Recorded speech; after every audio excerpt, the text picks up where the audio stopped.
Hello, everybody, and welcome to another live stream podcast of the PlungeCast series.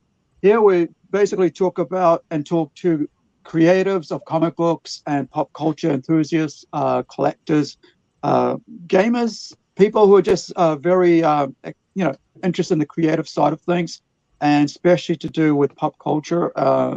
Today we're going to be talking to publisher Hawk Sanders from Rising Sun Comics in the US, kind of like based in the US, but kind of a global reach because of where we are now in the world. We with everything that's going on, we're able to actually reach out technologically to anybody anywhere via, webcam, Facebook, Twitter, or whatever sort of social media platform, Skype. And not only that, but the technology has allowed us to actually share whatever we create across all those platforms, as well as to share with publishers what we're looking at creating with each other, and to, very almost instantaneously get a return response to what we're trying to do. So today we're going to talk about the launch of later this month, of Incredi-Girl #1.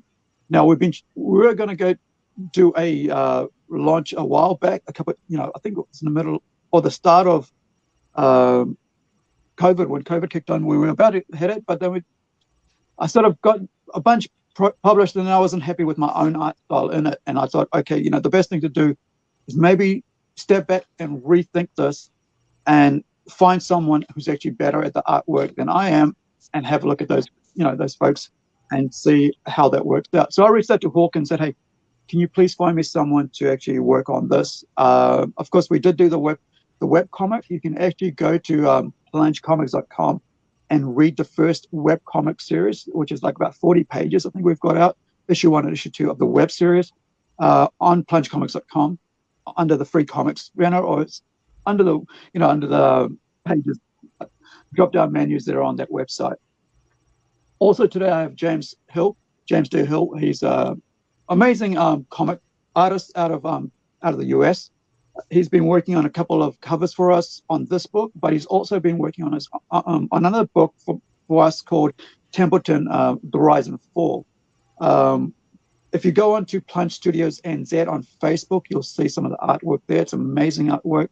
But we've got him here talking today about the process, about doing the covers, and also about maybe Templeton a bit as well. Share about that. With Hawk, we're going to be talking about the publishing side, and actually having taken these projects to Kickstarter, because, as you know, it costs a lot of money to actually publish comics. Even though you can just put it out in PDF and so on, there's another element to it which you're actually getting into people's hands. And as you know, as a comic collectors or comic readers, if you go to a library, you're able to, comics is something very visceral, tactile, and it's something that you enjoy having on your shelf, having that you can hand out to people. Also, to be able to get rock up to the creator and, hey, can you sign this for me? And just there's this very physical element and personal element to creating comic, and actually being part of the process, as well as actually seeing it out there. As independent creators and as publishers, there's costs that we cannot ourselves manage, which bigger companies like, say, Marvel or DC or even Image can do, because they have a lot of collateral and a lot of backing financially from all their connections or whatever. The other thing that I want to talk about is actually the side of crowdfunding, which is the Kickstarter or the Indiegogo. And the reason we're doing this today is to let you know ahead of time, when we launch on Kickstarter, what we're going to be bringing to you on Kickstarter for Incredi-Girl, drawing of the 5, or the gathering of the 5. I'll tell you more about that later on. But I just want to have Hawk introduce himself. You guys, if you've been watching this, you may be familiar with Hawk.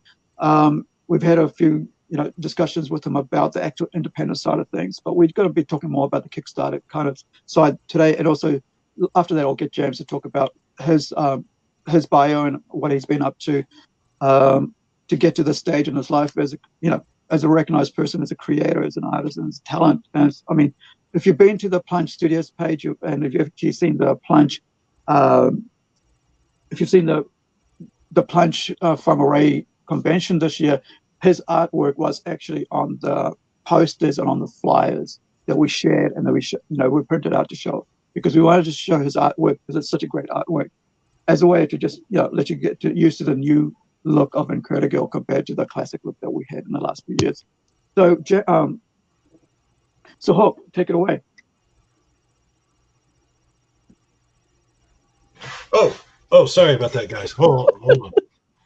I don't mean to be stingy. Anyone want a drink? I got some more. Okay, sorry. I'm cool enough to have glasses. I'm not cool enough there not to be clip-ons. All right. Let's readjust this. Okay. So what are we talking about here, Aru? Just give us a quick bio and a brief history of the Rising Sun. Rising Sun started out in 2011. If you're wondering about all of this, staycation, guys. It's a staycation.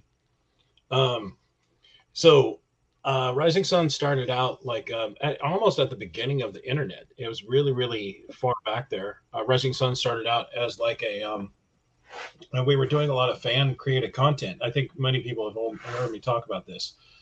And I think the most interesting thing is that we've stayed this entire time.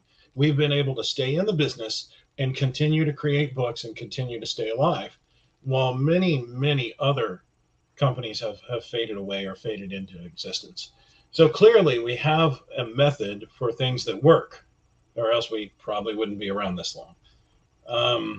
And we have went through independent creations. We've done all kinds of things. There's been tons of restructuring in this company to keep it alive. There's been buyouts and everything else, but we're still here.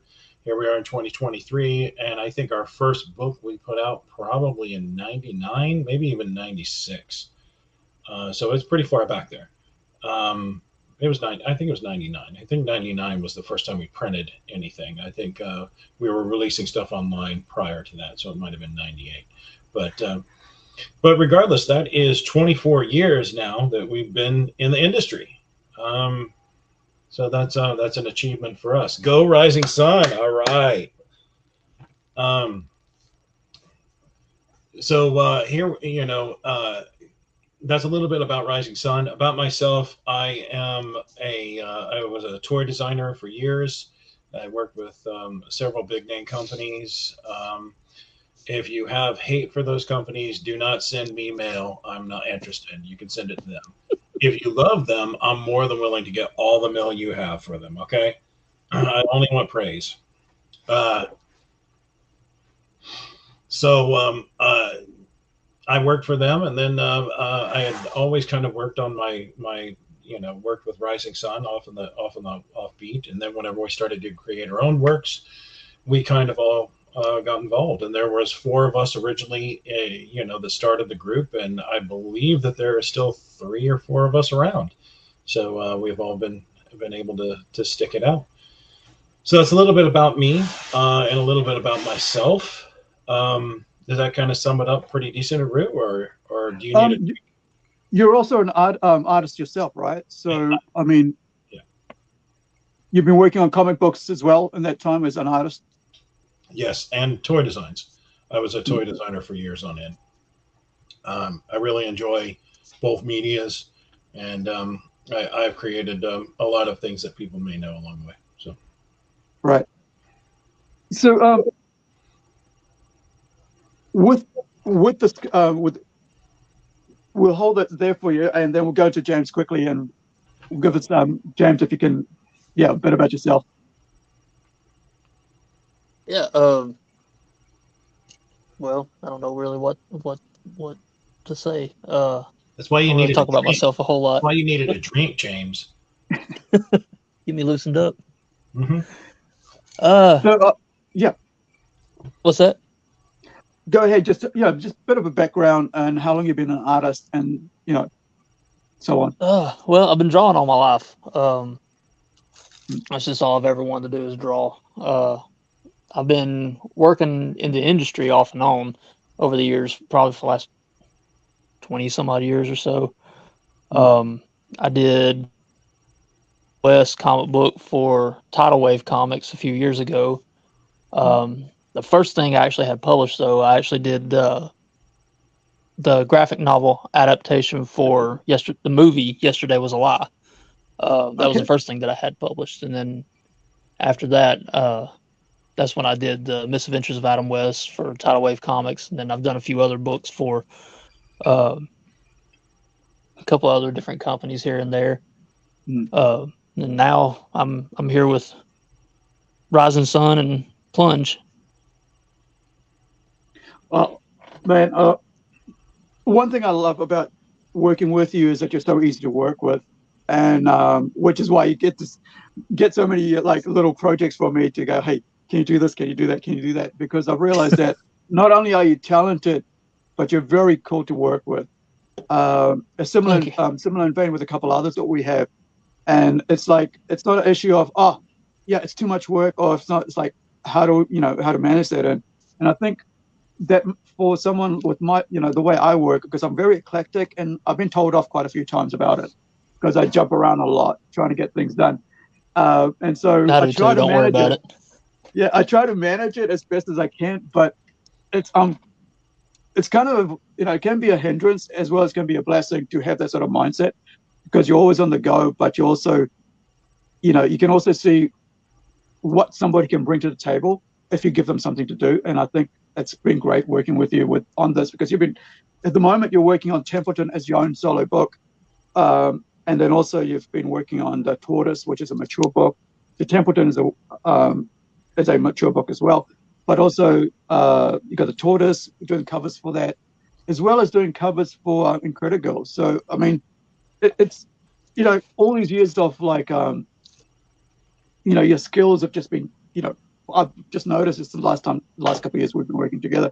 It's just so cool to just be able to say, here's what I've got in my head, and can you regurgitate this into something awesome? Because I know you can, but I want to because I'm just going pasting photos, images around, and how I want to do it. Because when it comes to illustrating, I'm not as good as I was when I was in my teens. So I find it really cool to have to work with you. This Thank you. You're welcome. So this book, Yesterday Was a Lie, what was that about? James Kerwin was actually the director of the movie, and also the one who actually contacted me about doing the book. But it was basically kind of it's kind of a sci-fi, but it's also kind of harkens back to a lot of the crime noir type stories. When he contacted me, he actually asked me if I could take the movie script and condense it down to a graphic novel. So I basically had to rewrite everything from the movie script, rewrite this 300-page movie script, and turn it into a 75-page graphic novel. So that was interesting in and of itself. I'd never done anything like that before, but it actually got released. When the DVD actually got released through like Walmart.com and things like that, you could actually, I don't know if you still can or not, I have to go and check, but when you bought the DVD, you actually got a mini preview comic that came with it. And I've actually got a couple issues of it somewhere. I'll have to find it, but yeah, it was a pretty interesting story. It had a lot of crazy concepts in it.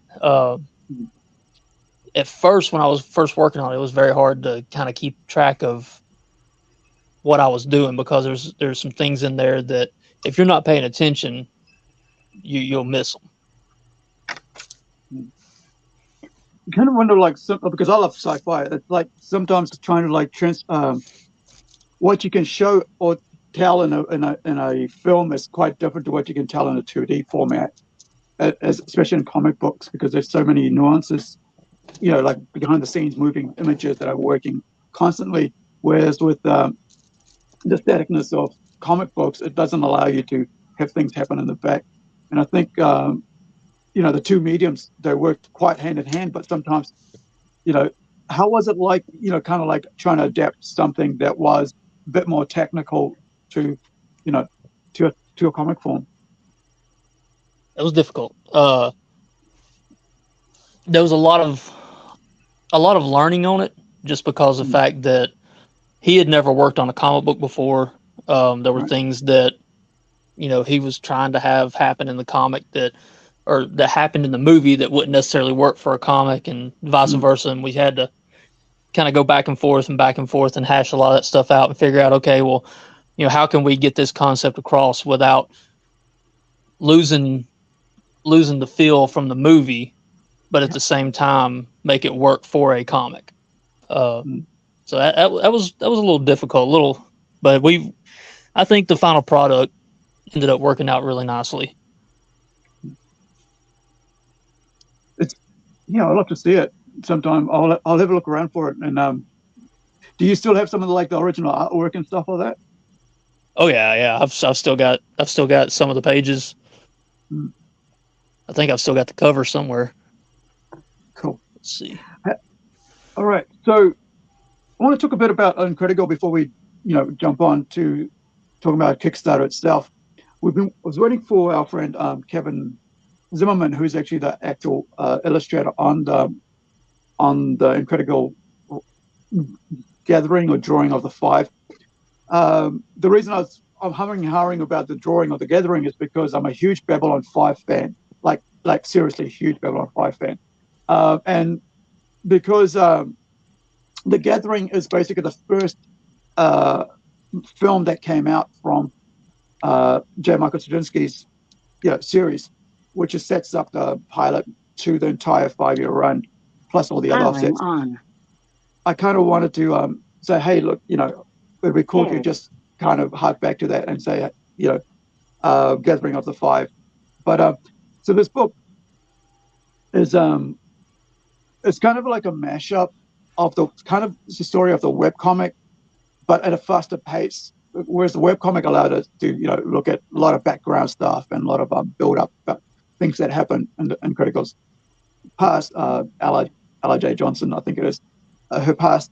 Hold on, Aru. I'm worried about something. Okay. Hey, James, are you having some kind of robot rebellion over there? No, my speaker actually shut off on me. You should just give it a drink. Everything's okay if you just give it a drink. Yeah. So we put out the 2 webcomics. As I mentioned, I wasn't happy with it works great for a webcomic, but I felt like it didn't have the quality of art for a printed, published comic book that you would want to have people spend money on. Because I'm quite fanatical when it comes about people and their money and what they're willing, what would I want, what sort of artwork would I want to pay for? And, and there's a lot of different art styles that I would pay for, but, and so I take that into mind. So I thought, okay, let's do something a bit faster on this and a bit more really cool with more quality artwork and more talent involved. And so if you go to the Plunge Studios NZ on Facebook, you'll see some of the artwork that's come out. It's been really beautiful work, and I'm quite excited for it. We're waiting on a colorist to come and color it. So by the time we release it on Kickstarter, we should already have color work starting on it. So the first issue will be coming out with color, with various covers for it, wraparounds, sketch covers. Also, we're going to be putting out stuff like this as well. Some print, what is it called? Hand printed items as well. And we've also got the classic cover that was done for the original one by Shane Evans as a variant as well. It's beautiful. It's got the classical color scheme, but it's got, right now we've changed some of the look of it, especially in the padding and the boots and stuff. But yeah, I'm quite excited that we're going to be here, because the other thing about this is that before we wanted to put out one, Hawk was interested in making sure that we actually had work started on the second one or the third one. So we're halfway through the second one, so we don't fall behind. And when people, they don't have to wait months for the second book. And so I think that's a good idea, because a lot of times,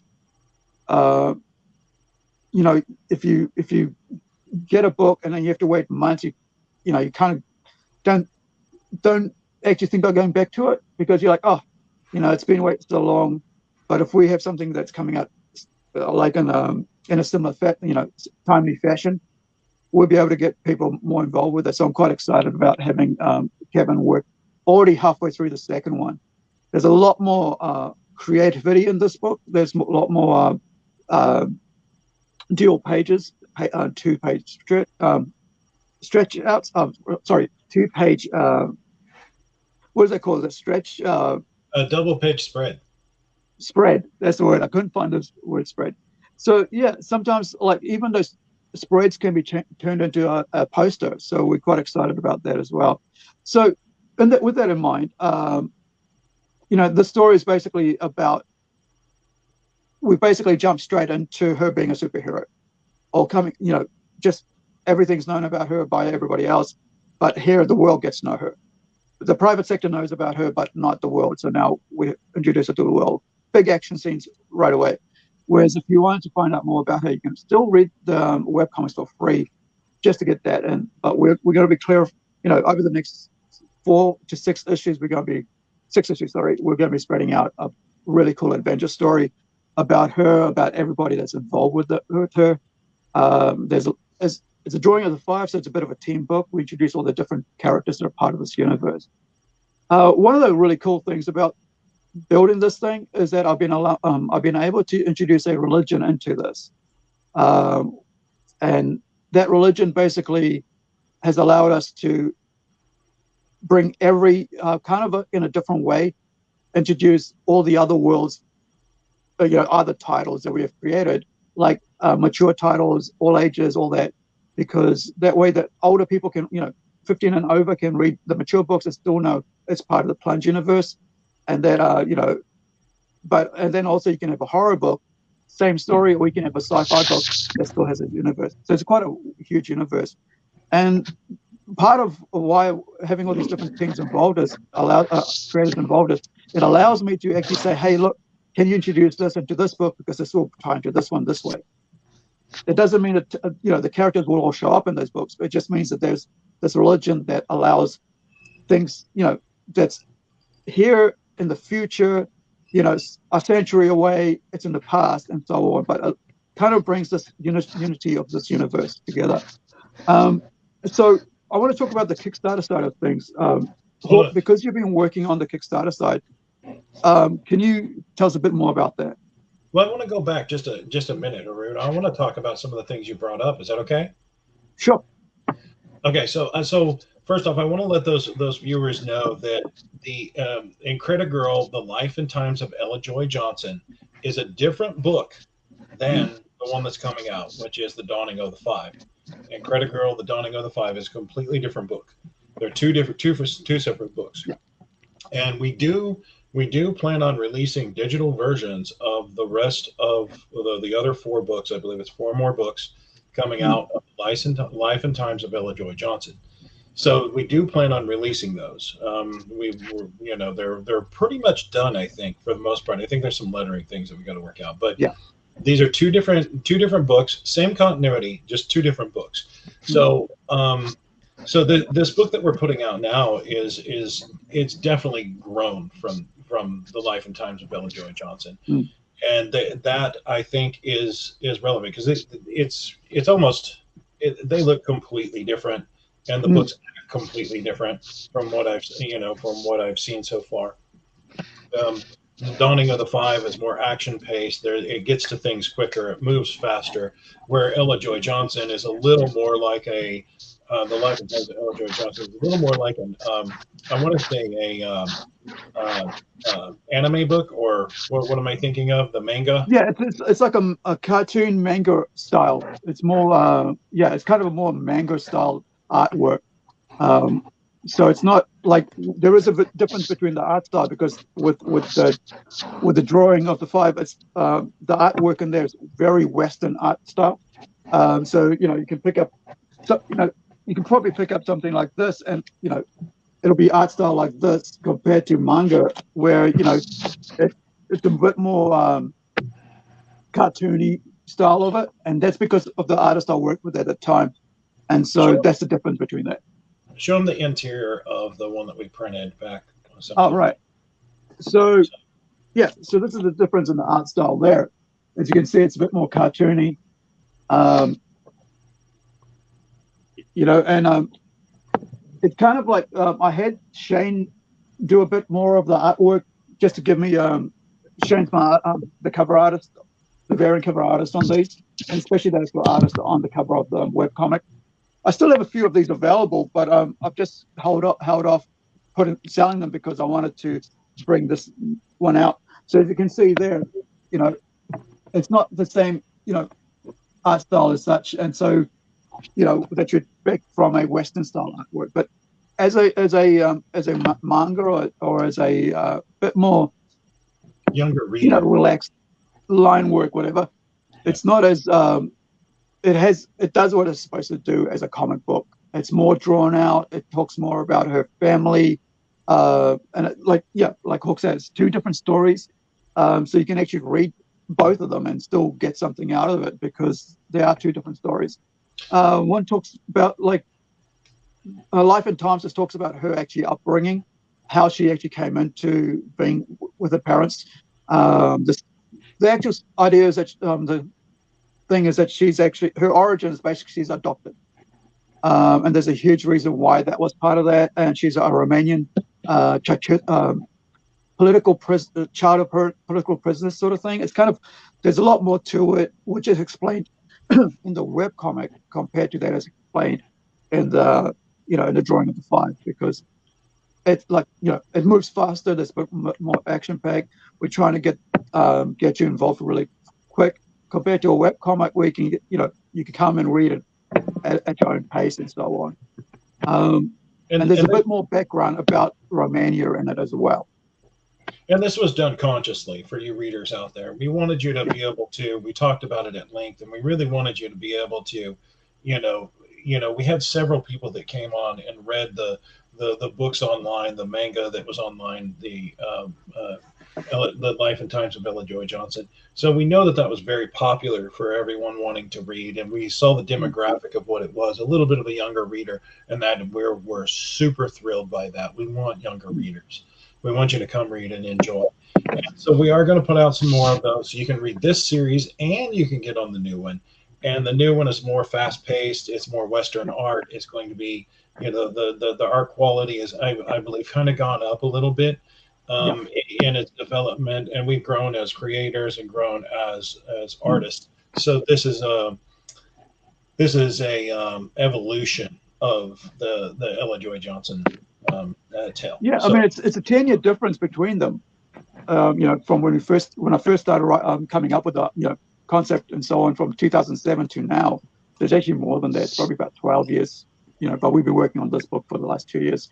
But yeah, so I think you kind of grow as a writer and as a creative person when you see all the different what's available. But you also, in a sense, I mean, when you give out something for free, you're not thinking in the same mindset if you're selling something, because you're saying, what's the value can somebody get out of what they're having?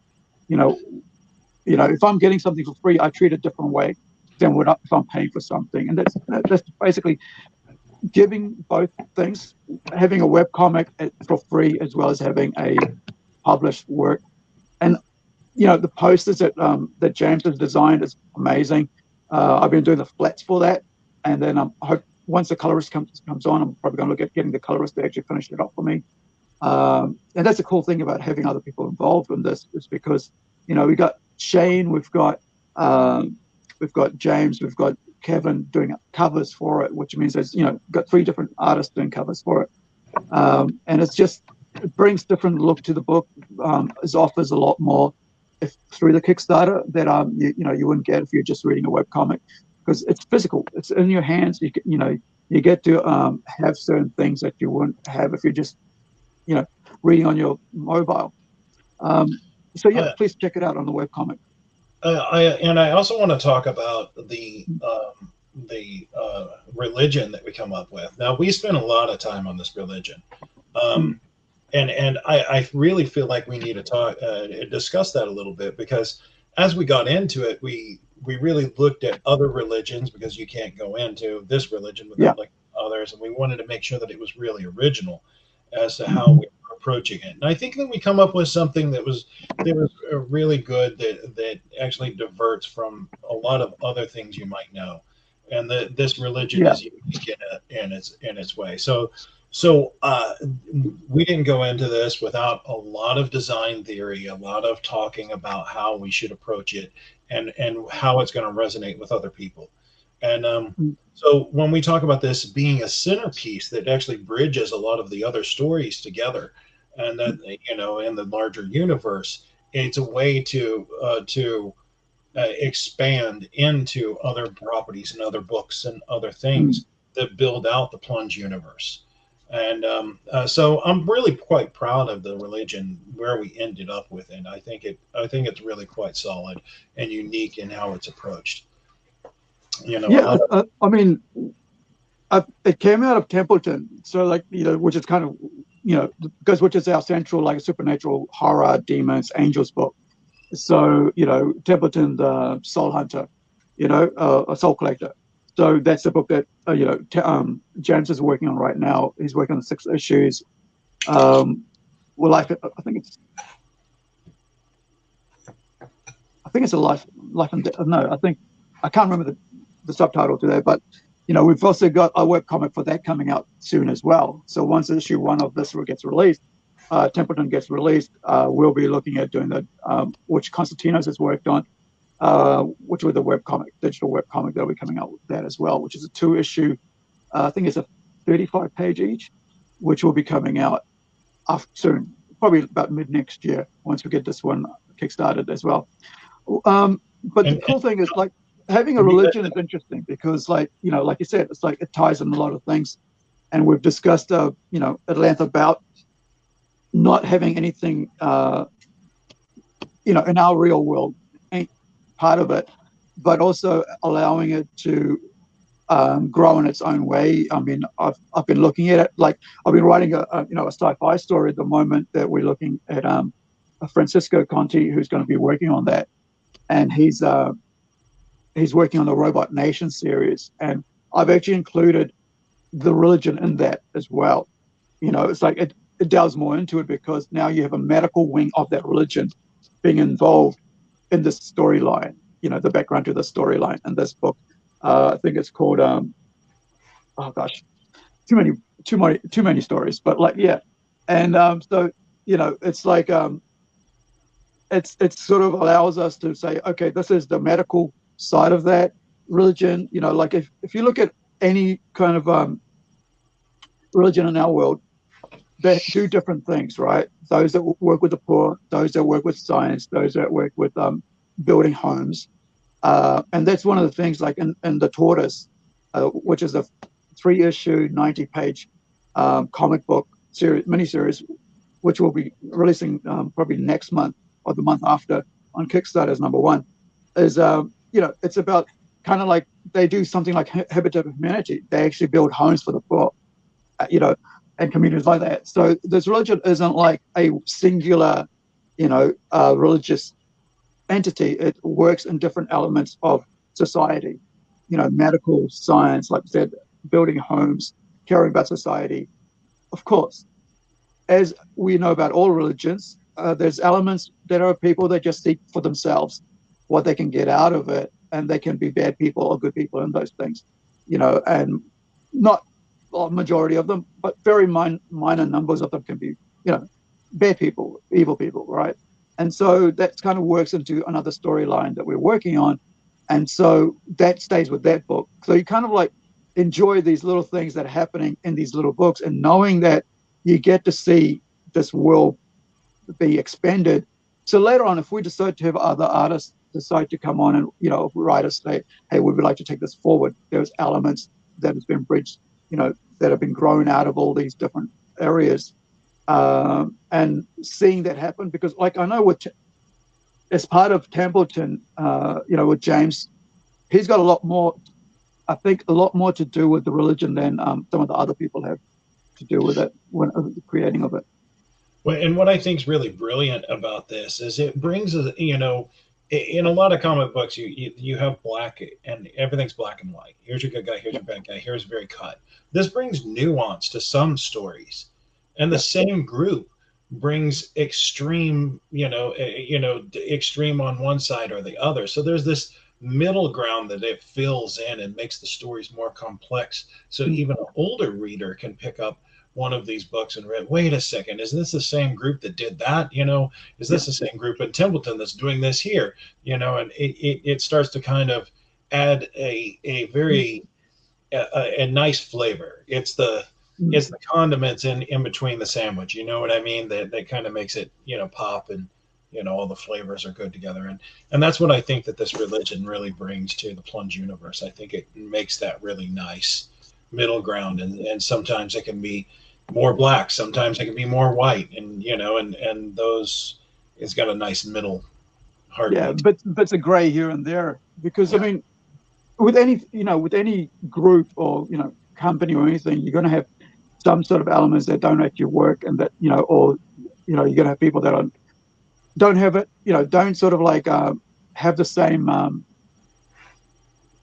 they don't have the same passion for what they what they say they do, right? So they're not committed to, as I say, the team. So you're going to have elements where that people will go, well, how come they're good here but they do bad here in this book, and you sort of like you said, it's kind of like allows all age mature teenagers to read it. They're the all ages books kind of thing, and then you can have or younger, and then you can have a mature reader read it and go, okay, yeah, it's really cool that you clarified that, because I think that's true about what's going on with these books. Because sometimes I think when when I'm writing something, I don't see the entire picture until I get through the discussing it or having a look at a different getting different things back from the artist, because like sometimes I'll get something back and I'll go, actually that's better than what I was thinking of, and and the feedback I get is I sort of think, right, so what do I need to add anything to it, or do I leave it alone, or do I do I suggest something a bit more, and at the end of the day, I think it's really cool what we're bringing out. It's like it's allowing us to actually set up a really cool world for new artists or new new writers to get involved in later on, as we set up this entire universe. Yeah, and it's very much the lime in your margarita, not the vermouth in your martini. Okay, right. James, so tell us a bit about like that, your process when you're coming to like working on Templeton, because it's quite a different book to any of the other books we're working on. A lot of research starting out. I mean, even now, I mean, I'm still, I get a lot of photographs and things like that from you, and then I go in and I look on the internet and try and find other things that kind of go along with it. I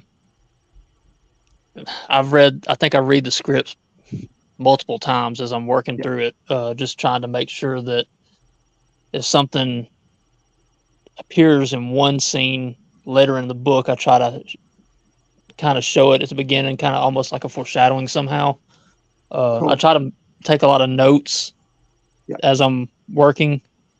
It just, I don't know. I tend to have a different flow than some people, just because I like to have a lot of notes in front of me as I'm working, just because sometimes the script can be a little overpowering to read on any book, and try and draw from that. So I go in and I'll make notes on scenes, notes on pages, things like that. And that way it's kind of like my shorthand of, okay, this is what needs to happen here. This is what needs to happen here. And that's usually what I draw from. That, James actually worked on another book that we had been in development for a long time. And I'm really hoping that it gets back on track at some point. So he was working on. Oh gosh, now I'm blanking on it. Help me out here. What's the name of the book? I remember the character very clearly. Salas. Oh Salas, yes. written by R.P. Foster, and Right. I think we were about 3 books in, maybe almost 4 books in, and then we just kind of fell apart in development. So I was excited where we were finally headed. I really liked it, and what it was is this book is this has to do with a detective, and this detective is that, and we've all got it. As soon as I say this, everyone's going to pop in their mind that one person they know is that one friend that you cannot take around anybody. He always makes a mess out of everything, but he is fun to be around, right? Everyone knows that one guy that pops in their mind, as soon as I say that, that's this guy, Salas. And he was kind of like a detective, but he's a little bit of a I don't know, how would you say it? A pill? Not a pill. I'm not for certain how you put this guy. He's a little bit. Anyway, James had come on, and he was actually working on that book for quite a while, and before moving over to Plunge, and that was under Rising Sun US, the creator-owned works. So he's got that, and of course James is also working on a mini book for CTE at some point, which has to do with the coil. If anyone knows what the coil is, it's a book revolving around the coil. So, but James has such beautiful work, and what I've seen is that when he started on Salas and where he's at now on oh gosh, I'm blanking here. I can picture all the artwork. Templeton. Huh? Yeah, but Templeton or Incredi-Girl. Yeah, the work on Templeton. So much. There's so much growth there, from there to here. That those pages on Salas were good, but these pages on Templeton are amazing. It's very in depth. They're very like everything is gotten exponential. Your line weight, your compositions have gotten much stronger. Your body postures, all of those things, the gestures that are underneath it, all of that stuff has gotten so much stronger. So I think everyone's going to be thrilled when they see the work. Templeton is definitely going to be an amazing book. Hey, that robot kicked off. Finally got my phone to work. Awesome. Right. Yeah. So yeah, man, like seriously, I'm so looking forward to it, because like one of the amazing things about the planning process of Templeton has been that we've actually set out all 6 covers, from as soon as we started working on this book, because I wanted to offer something different to people when we take it to Kickstarter. It's like you got to have all the books, and not just have the one book, because we've got this amazing setup for the covers where all of them tie into each other as a one amazing probably an A2 size cover.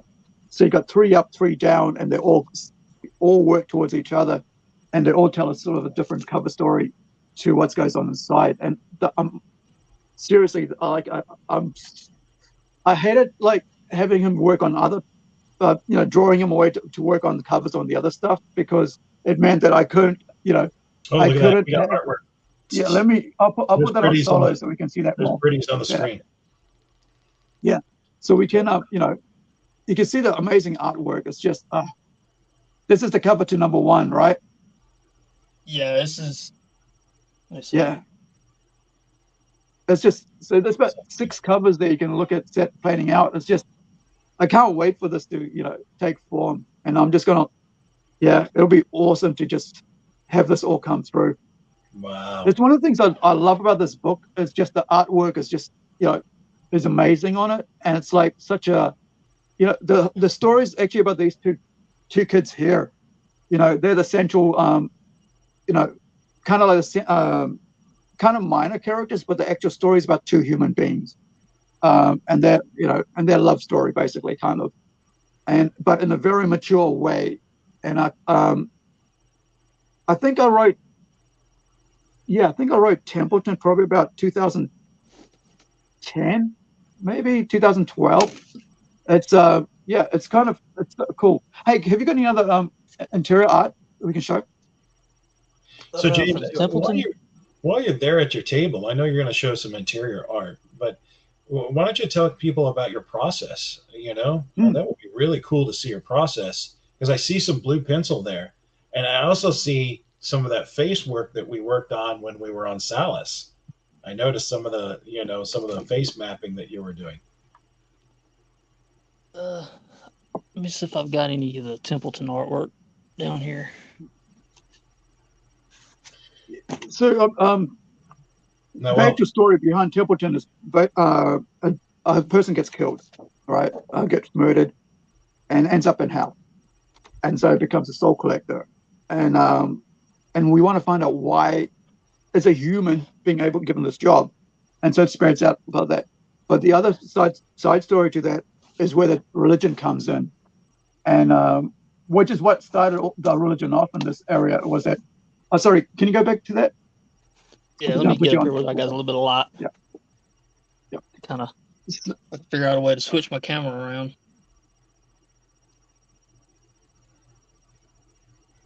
I don't think it's going to let me switch it. Let's try this though. All right. Oh, sorry. I'll go back to it. Solo. Right. So you're one of you're one of the few that actually works in pen pencil, right? And I mean, look at this, the size of the artworks. It's brilliant. Is that like an A3 size? It's 11 by 17. How many is that in centimeters? Yeah, I think it is about A3 no size, idea. isn't it? Like a double size of a comic page. Yeah? Probably.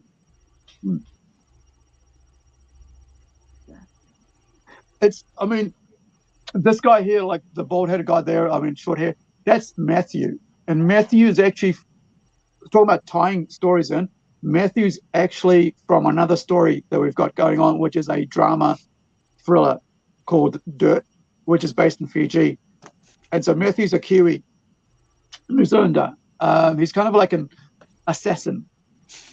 And it was really, because the idea was to tie all the books in, it was like, okay, how do I bring that book, that character into this, and make this? So that whole recognition about, how do we put in elements that make people recognize characters elsewhere. So we actually put in the religion here early on. We put in Matthew here, and it was awesome to have bring him in early and stuff. It's 28 awesome work. 28 by 43 centimeters, over. Yeah, that is about A3. Yeah. Beautiful work. Yeah. It's gorgeous. Man, I'd love to own some of those. So James, let's see some of that process, because I see you got some blue line there. Is that how you start out? Yeah, I generally start everything with blue line. You can see. Oh, this is a cover spread for the Tortoise, issue 1, variant. Yeah, wow. Wraparound cover. Sorry. Very nice, very nice. Yeah, I've just been putting the flats on that digitally, and they look really cool. But I don't know if you can see this or not, but this is the other cover for the Tortoise I was working on. So I always generally start with like the blue line, and then go in with the pencil. Usually, if I ink myself, I usually go straight from the blue line to the inks. Just trying to save time. Yeah. So what we're looking at here, people, that if you're drawing, he's laid this out on 11 by 17. It's a double page spread, so there's no margin on the interior scene. And then what he's done is he's taken a light blue line pencil, and it's very hard to see, but what he's done is he's roughed in a center line, a very, very, very light center line, and he's roughed in some edges and blocked in some pieces to show you where things are at. And if you look at right there, hold on that backside of this girl. You see how there's so many lines there on that curve. He's looking for the right curve. When he finds the right curve, he might thicken that line up because he's found something that he really likes. This is about nuance in line. And it just shows you how good James is. He's really looking for that particular piece. See the center line in the head and then the center line in the eyes. This is face mapping. He's trying to make sure that he can get this face down the way that he needs to be. So that's why we have that center line down the nose, as he's looking to find the things that he needs to make it look correct. So so it's beautiful, beautiful work. If we look at the ink work, what he's done is he skipped his pencil over here and he's went straight to ink because he's already defined the lines that he's really looking for. And those lines, he's going to make them pop louder. He's going to make them stronger. So when he's inking, he's looking for thick to thin lines. He's looking for, where to push the line darker, where to make it thicker, what he wants to pull out, and what he wants to push back. And I think that this is really wonderful way to show people how you work on comics. And look at her rib cage right there. Go back to her rib cage. Right beside her right breast, there you have an indication of a small pencil line. I don't even think it's blue line. I think it's a pencil line, actually. And you see there's a center line down that indicates the body, and then there's a line right next that indicates the rib cage, but it's in a lighter pencil. So so he's deciding as to whether or not he wants to use that line. So he's keeping his line weights really light while he figures out what he wants to put on the page and what he doesn't. This is very, very talented work, and this is how most artists should work.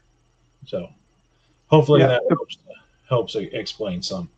Go ahead. Yeah, Jim. you gotta have the process down. Otherwise, I think that's what I like about working with James here, because it's the process. It's knowing that whatever there's a lot of thought goes into what he's doing. It's not like just going straight to like the full final stage straight away, which I think sometimes a lot of people want to skip to, but seeing it like I love that's why I love working with artists. I think and especially comic artists, there is a lot more to it than what is on the final page, and I think a lot of people don't realize that.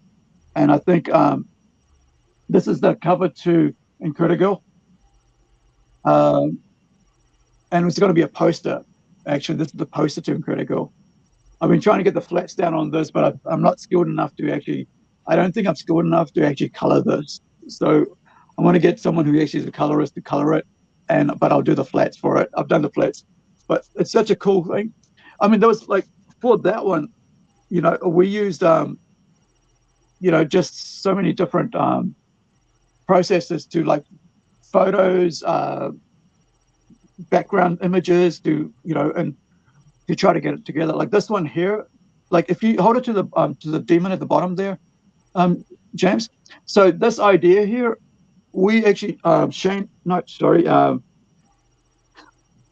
came up with a photo for it, but then I think Hawk and I talked about it, and he had actually seen the Harry Potter is it the moguls whatever image.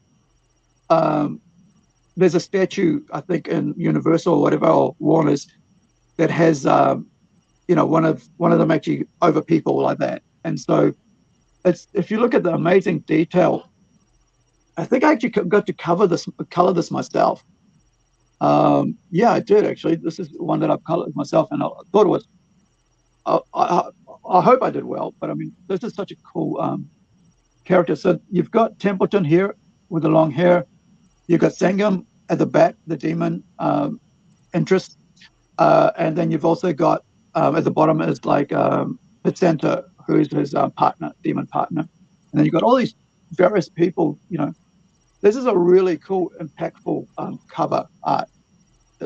Yeah, we worked on that a lot, and we really wanted a very strong cover, and I think we did a photo mock-up, like kind of combining some stuff to give you have a rough idea of where to go.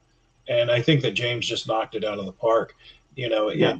we were looking at some of the Harry Potter where the wizards felt that they were more in control over the Muggles. So there's like a statue, and I Yeah. think in the center of one of them where there is the humans are oppressed, and they have to lift up all the wizards.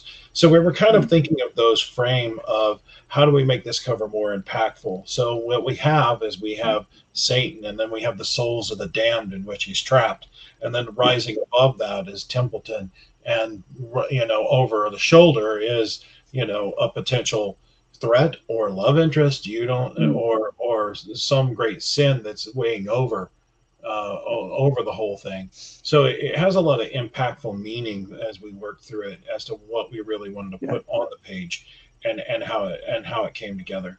And these were just ideas. It was really James that brought it together. James knocked it out of the park with that beautiful art. Definitely. I mean, when you look at the final piece, it's like you think like, I'm glad we talk, work through all the different process, and then you go, here's the final piece that comes out of it, and it's like, yeah, that's what I mean about the skill sets when it comes to what we do with these different various books and stuff. Because when it comes to covers, you want something that's going to make people go, I got to have this, I'm the same, because I buy cover art. I buy a comic book now just for the cover art.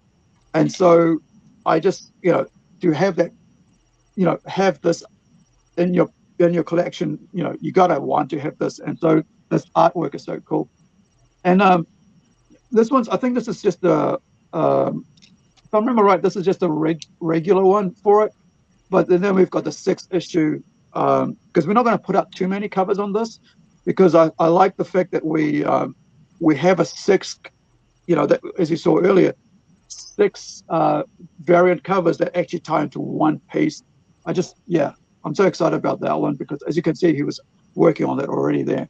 And now, he was asking about the Yesterday Was a Lie comic book that I did. Oh, you got one there. This is actually the cover for the book, and you can see the size that I was actually working on then compared to the size now. Yeah.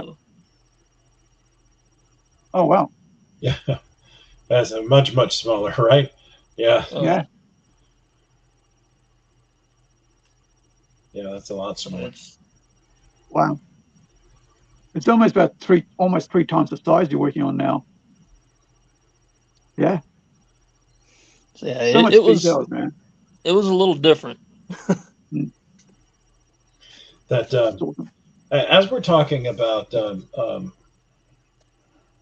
Templeton, and you brought up someone in between. I'm gonna jump in here while we're discussing some of this. So I want to talk about a couple things there.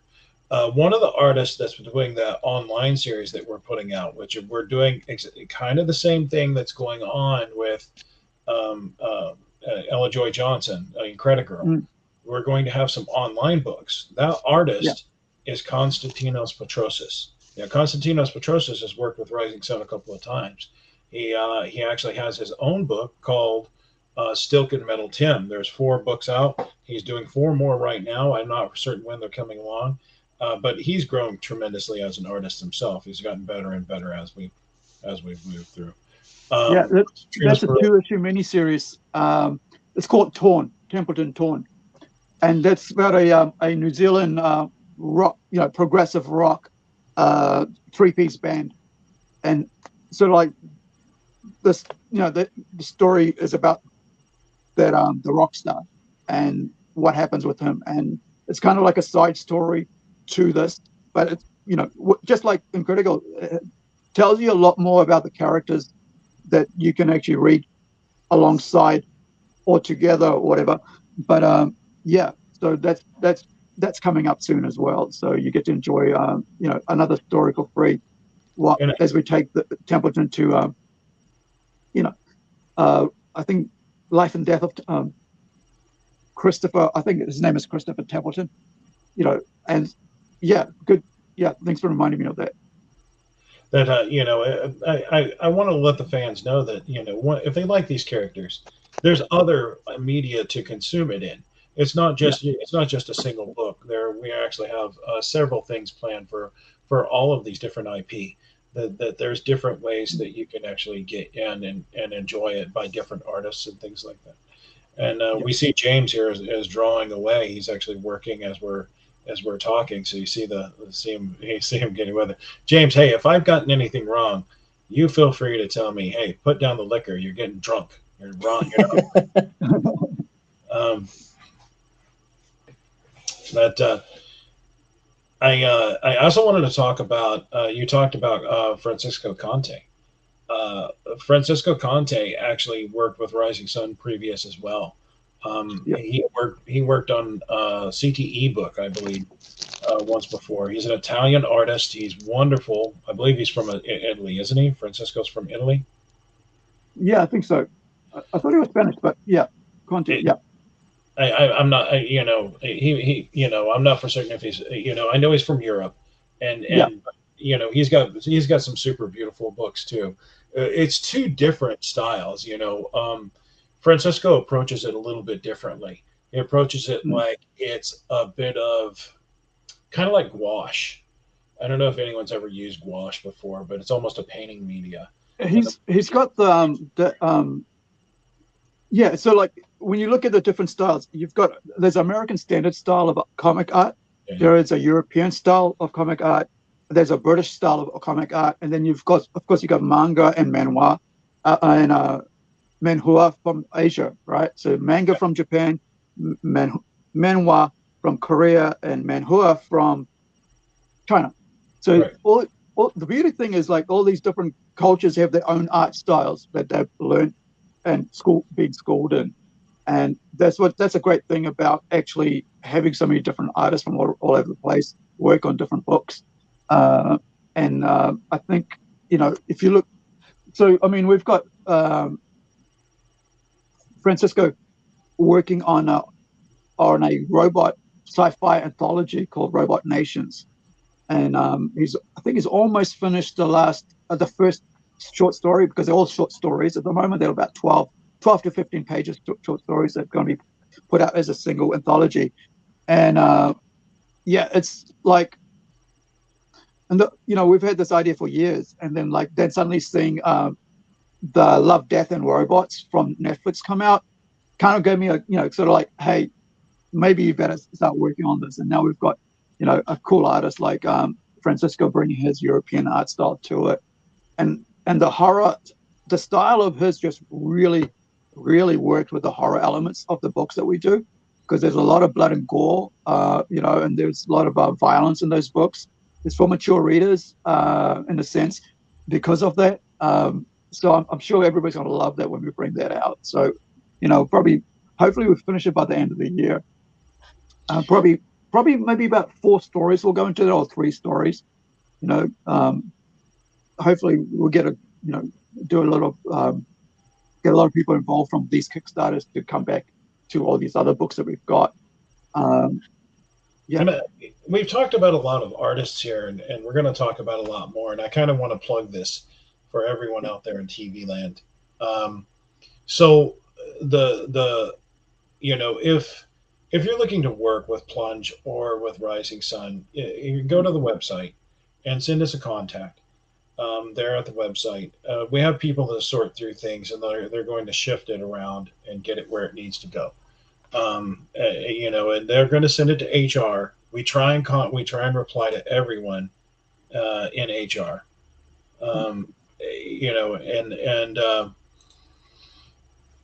Everyone usually gets a reply from HR one way or another, whether you're interested or not. Usually there's a little bit of a probing set. There are other people that work in it over there. They're going to ask you some questions, see if you're available or how available you are, and things like that, and what you like to work on and stuff. As we want you to be happy if you're working with us as well on anything that we're doing. So just go. There is a lot of commitment to this as well. It's like a lot of people don't understand. It's like, I mean, that like if you're working on something that's building a universe, right? Like if you look at something like Marvel, they've had decades to build universes and storylines, and like decades. like 80 odd years, 60, whatever, years and years to build these universes. We're basically starting really quickly right at the start and building a universe straight away, so that we don't have to worry about decades to build that. Well, and so because of that, there's a lot of a lot of moving parts to it. And we don't have decades to do that. We don't have the money for that, that can make that happen. So we try to work as tightly as possible. And so if you're looking at working with us, especially with Plunge, there is commitment here that you got to be really thinking about the long term. And there's variety, because you're not just going to be working with one artist, one book. You could actually end up working on several different art, covers and stuff for other books that you could, that would help you out in the long run. I think the cool thing is that having more artists to work from, it means that, there's more options available when you're trying to build stuff. And especially, if you look at all the stuff that Rising Sun's been doing for 20 odd years, there's so many people that have come and gone, but there's also so much work that's been put out, in that time. So yeah, having talent around, more and more talent is cool, but it's a commitment. There's a commitment to getting something physical out there that's actually of value. And I think coming in not understanding the business is, you got to do your research, especially if it's an independent creative like us. You got to really do your research about what you expect and how it works in the independent circuit, compared to, say, something if you're going to DC, they have everything ready for you. When you come to us, we're still working it out, trying to figure out what works, what books work. I remember writing The Tortoise, right, which just saw the covers been done by James there, Baron covers for it. It was only a 12-page book when it started, and now it grew into a 90-page story, into a horror book, from a little fantasy 12-page short story to a horror book with supernatural elements to it, a lot more, creating an entire tribe of people out of nothing, and creating all their clothing, the dresses and stuff. There's so much goes into it than just James said, he takes lots of notes about it, does his research, what works, what doesn't work. I only have so much I can think about when it comes to creating something, but actually to see something physically take form is the magic. Seeing the final piece is the magic, all the hard work that goes in from all the creative side. Yeah, that's one thing I like too is, you always send me photographs and stuff of things that you're thinking about, and it gives me a good jumping off place as far as things that I can look for when I start doing my own research, and I can start adding to, what you sent me and kind of build from that.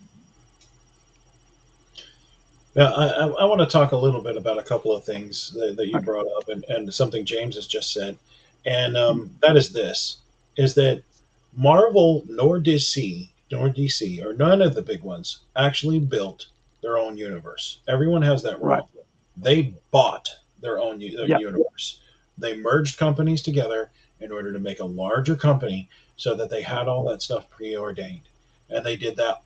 They're still doing it today. They've done it every step of the way, where they've bought companies, merged universes. Now they live in their alternate universe that they can tap in on at any point they want, when they want to kill someone or whatever. They've got it all there to do.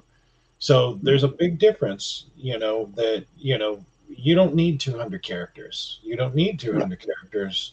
You need a couple of characters and work on that.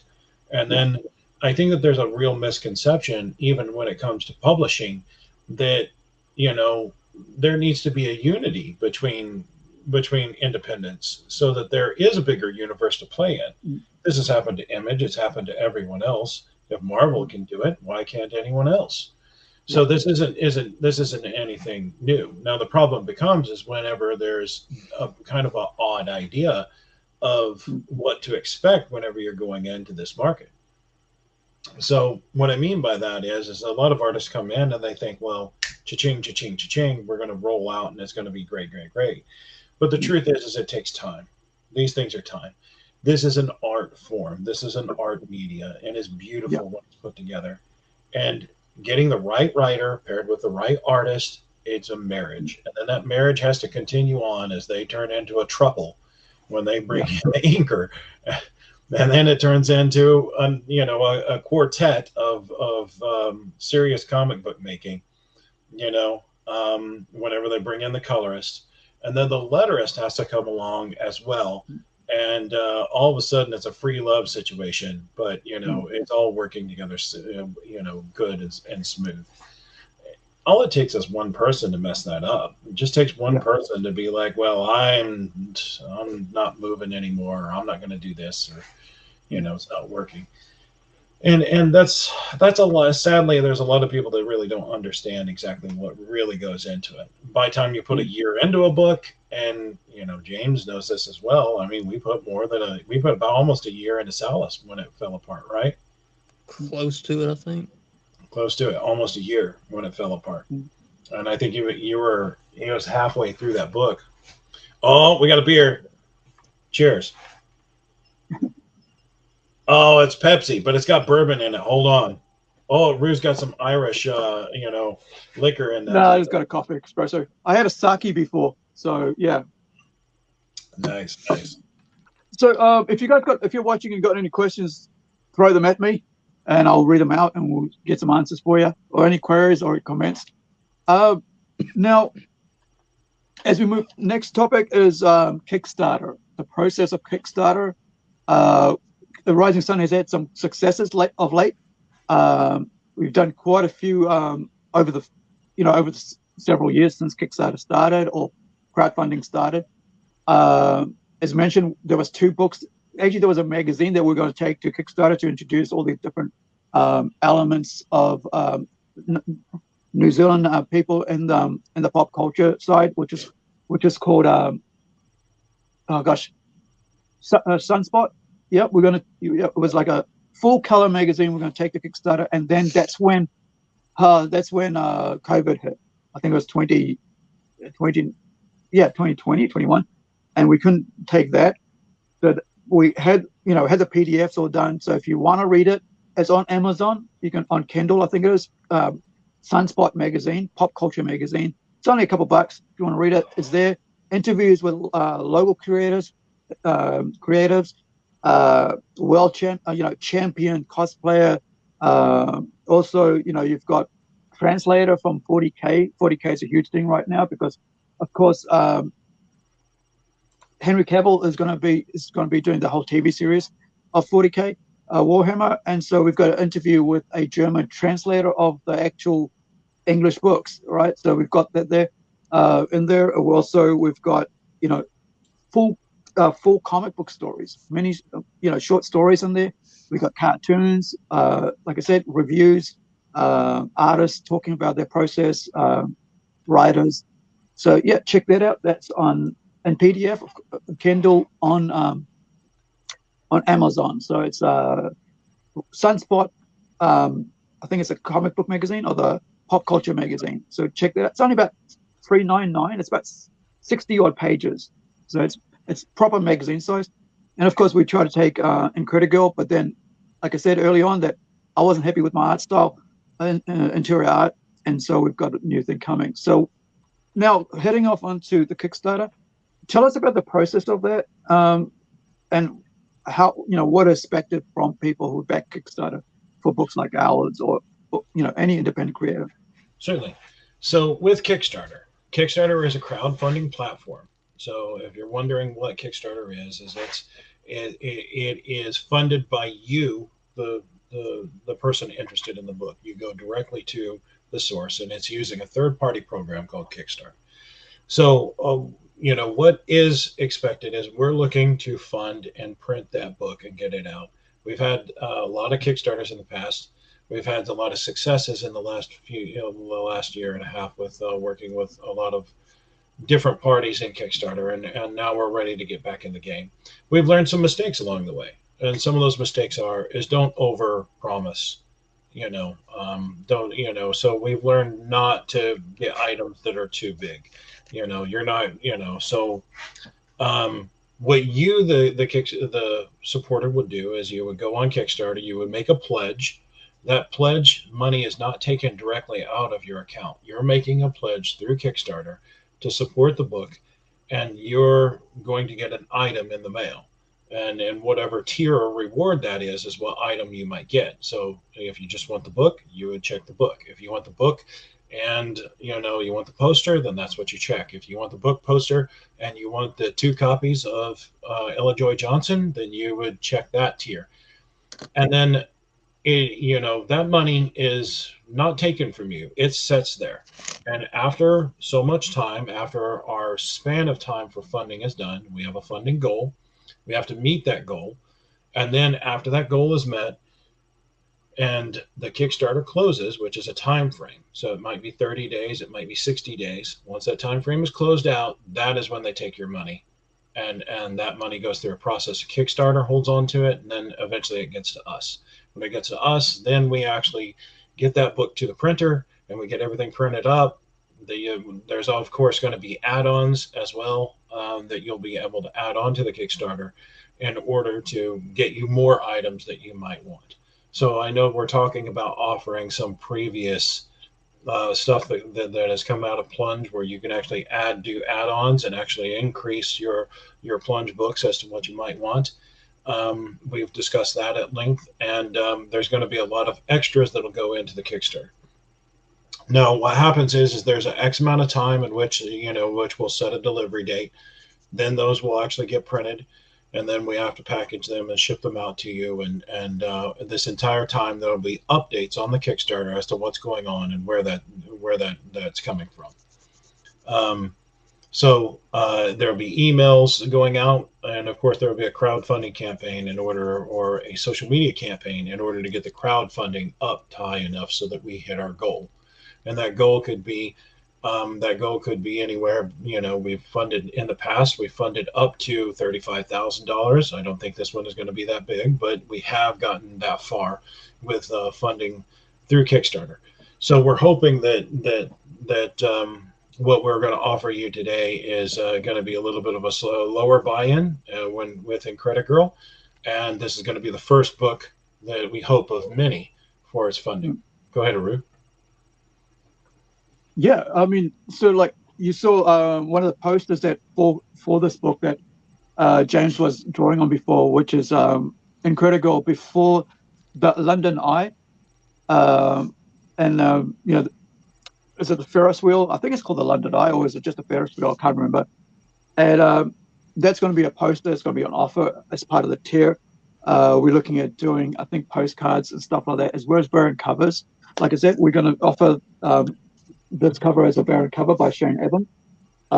And I think there's also a sketch cover of that version, but we'll see how it goes. Yep. But there is, like, having, as mentioned, having different artists involved, we're going to offer different variant covers as well.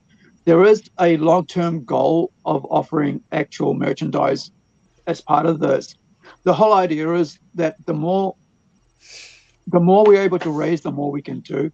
The more, with the next book, because we're looking to build up something really great around this character of ours.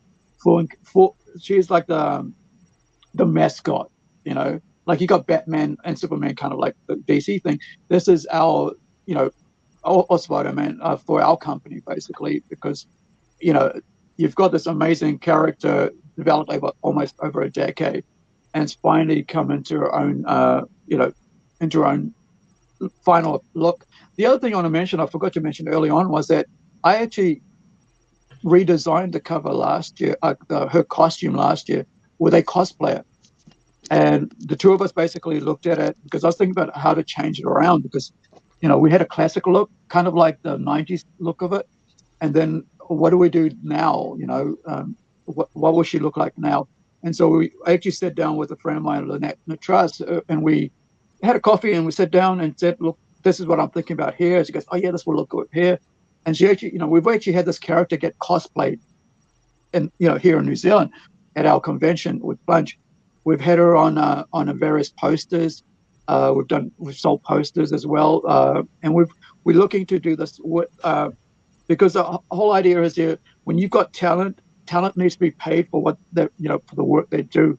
And my thing has always been, as well as a writer, as well as an artist and creative person, is that we value our talent as much as I would like to be valued. So the idea here is to help us raise as much as possible so we can keep this, pay our bills, pay our talents as such, get these books made, get them out to you, get ready for the next one. As I said, Kevin's already he's already halfway through the second book. So that we're committed to this. We're not going to be like one book in and we're gone.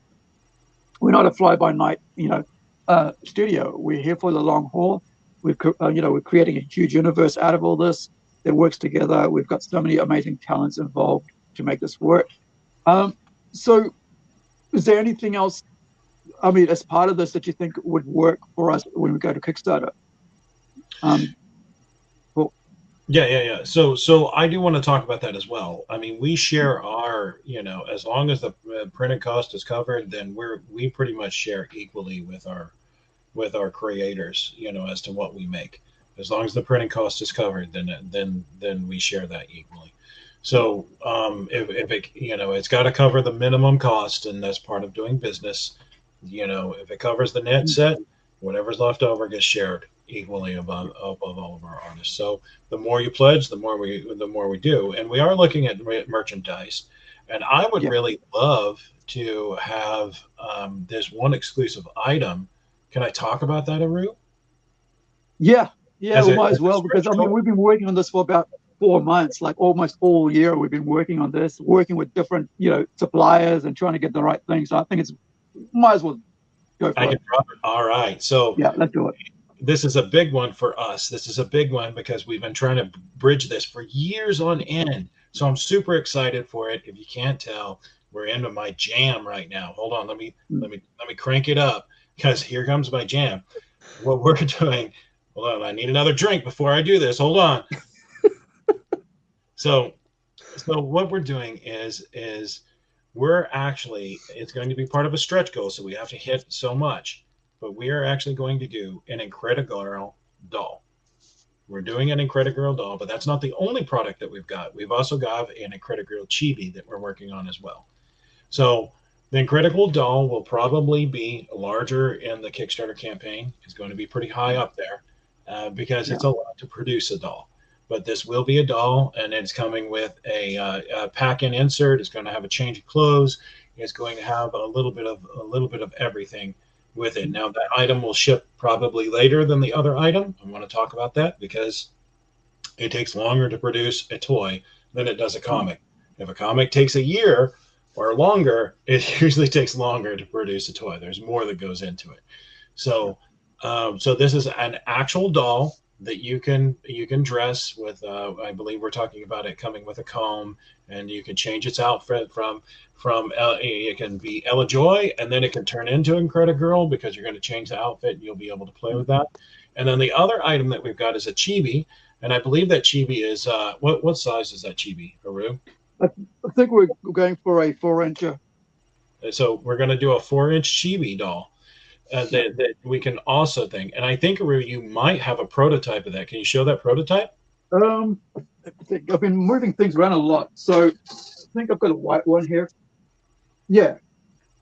So check this out. So I was designing we designed this last year with a local, a friend of a friend, who, and sort of like we're gonna have a base with it, and we kind of thought like, well, we could leave it like either paint it or just leave it white. But, it's, hold up, it's just coming out blurry. So I think it's about 3.5 inch or 4 inch that we're looking at, which is a good size. And you've got the logo here. You've got a look, you've got the hair and stuff, the rounded face. And yeah, so this is something we're looking at doing as well. And the thing is that, like Hook said, right, it takes a lot of time working with various manufacturers to come up with something like that. And there's so much involved in getting it right because, you got to make sure it comes out of the same plate, so there's not too much cost involved. I mean, I've been working with a whole bunch of different toy manufacturers for the doll. and not everybody has what we wanted, right? And so there's weeks on weeks and weeks of back and forth, every couple of days of emails and having chats, doing live stream chats with them and saying what is there. As you can see, I'm a toy collector, right? Like I'm huge on this thing, so it's my passion. As much as I love comics, I love toys as well. So why not have something that's my own, right? That I've created with, that we're able to actually have in people's hands themselves, just like the comic books. So we thought, okay, we'll do this. We paid a gentleman here in New Zealand to actually design the 3D, the STL file, and then we had we use a local person to actually, I think this is the library actually did this for us using their machine. Now, if this is a success with these, we're talking about bridging that over to other IP as well. Yeah. So I know we've discussed specifically with Templeton, about doing some product for Templeton in that same vein. Now, for all of you out there that thinks that I was just goofing off and partying all the time and drinking up all the profits, that's not true. It's not true. Yeah, I mean, like I said, if you look at Marvel or DC, they spent decades before they were able to get their IPs out there, and a lot of times I think people, I've had family and friends say, "Hey, you're rushing too fast on this. You're moving too fast." It's not about moving too fast. It's about trying to do something that's different and doing it and offering something that's different early on than waiting around. And the other thing is, Kickstarter, the fans are going to be the ones who will be saying, yes, we want this or we don't want this. Right. Exactly. By backing it. So whatever the tier is set for this to be made, it's going to be up to the fans to go, okay, this is what we want. We want a box set of this toy involved, to send out to us if you reach that goal. So it could be like, okay, it's $5K, US $5K, and then we'd be able to take it and go, okay, yeah, now we can afford to get it made and we can get it manufactured. And that's what it's going to cost, because something, anytime you try to get anything done, there's a cost to actually creating the actual first mock-up of the item. If you look at, say Barbie doll, you're working on that forever and ever to get it right. The weird thing about our doll, our Incredi-Girl, she's got red hair.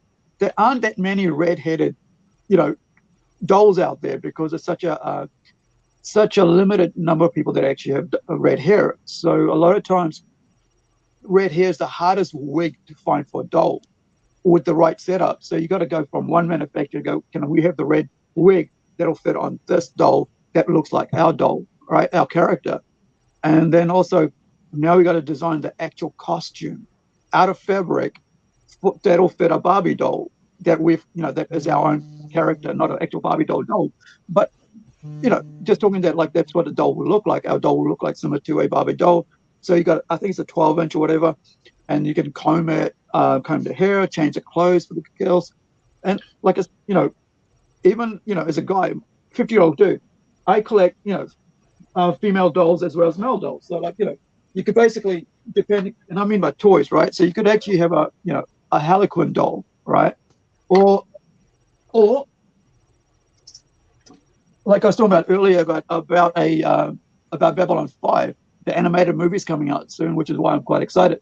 So you've got, I can't remember, I think it's Baylor, I can't remember his name, but this is one of the characters from the Babylon 5 series, right? So, and you got fabric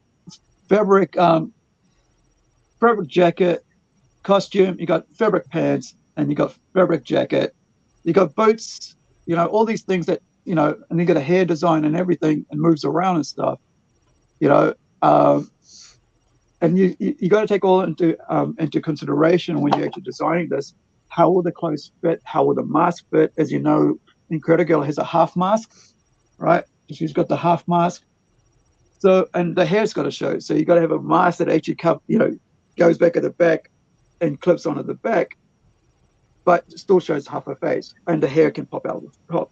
So, this is months and months of working with various, and I mean various, like about 10 different, maybe more than 10 that I communicated with, manufacturers to say, hey, can you do this? How how much will it cost? What's the time frame of getting it done? And when you're looking at the costings of having a one doll made up, that's 2K US, just a single one.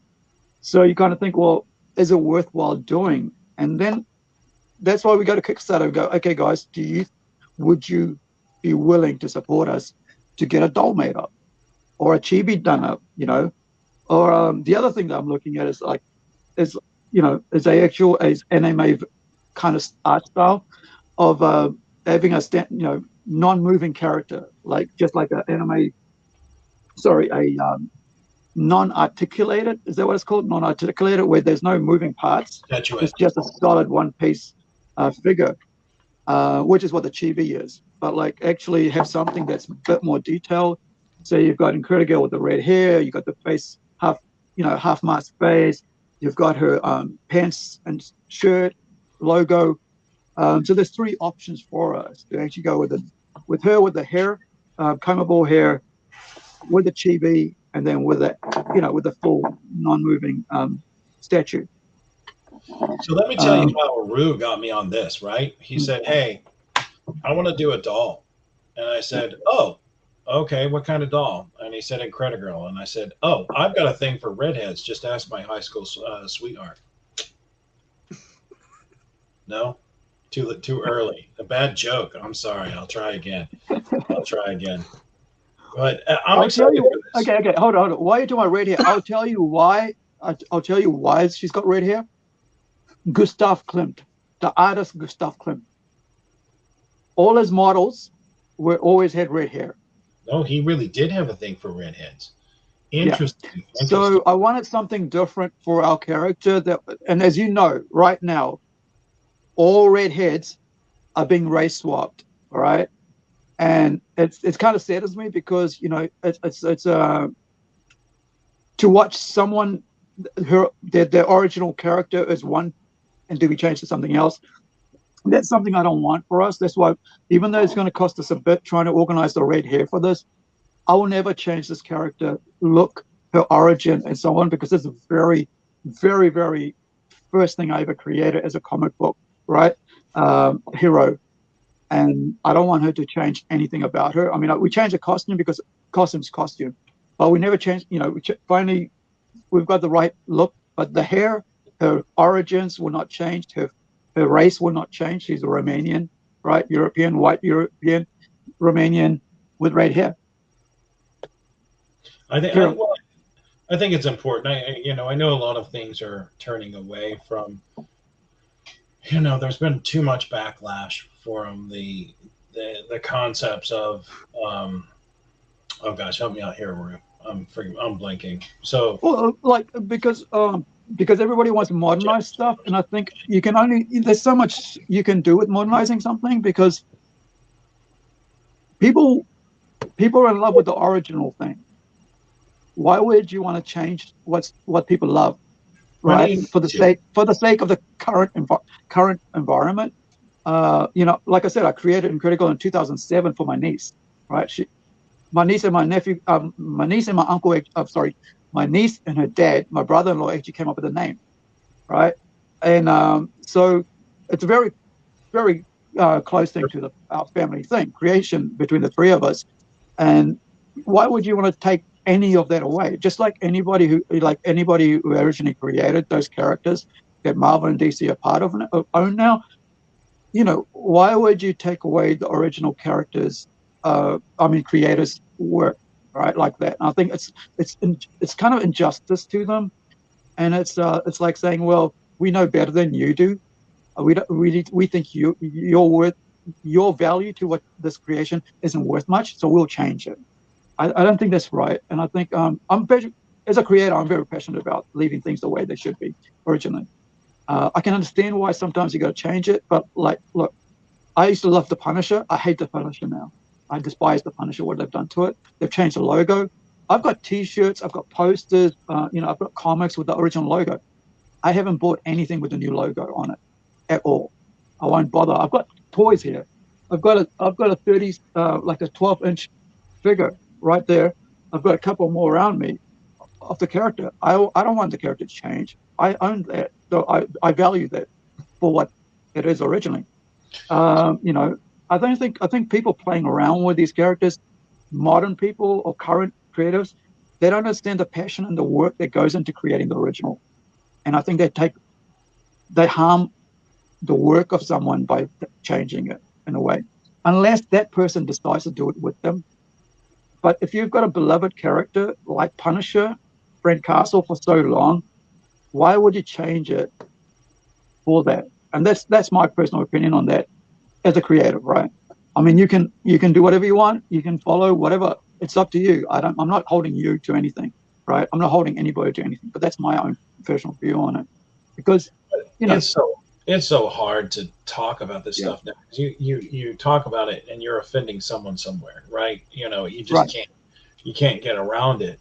And you know, I myself, I don't understand.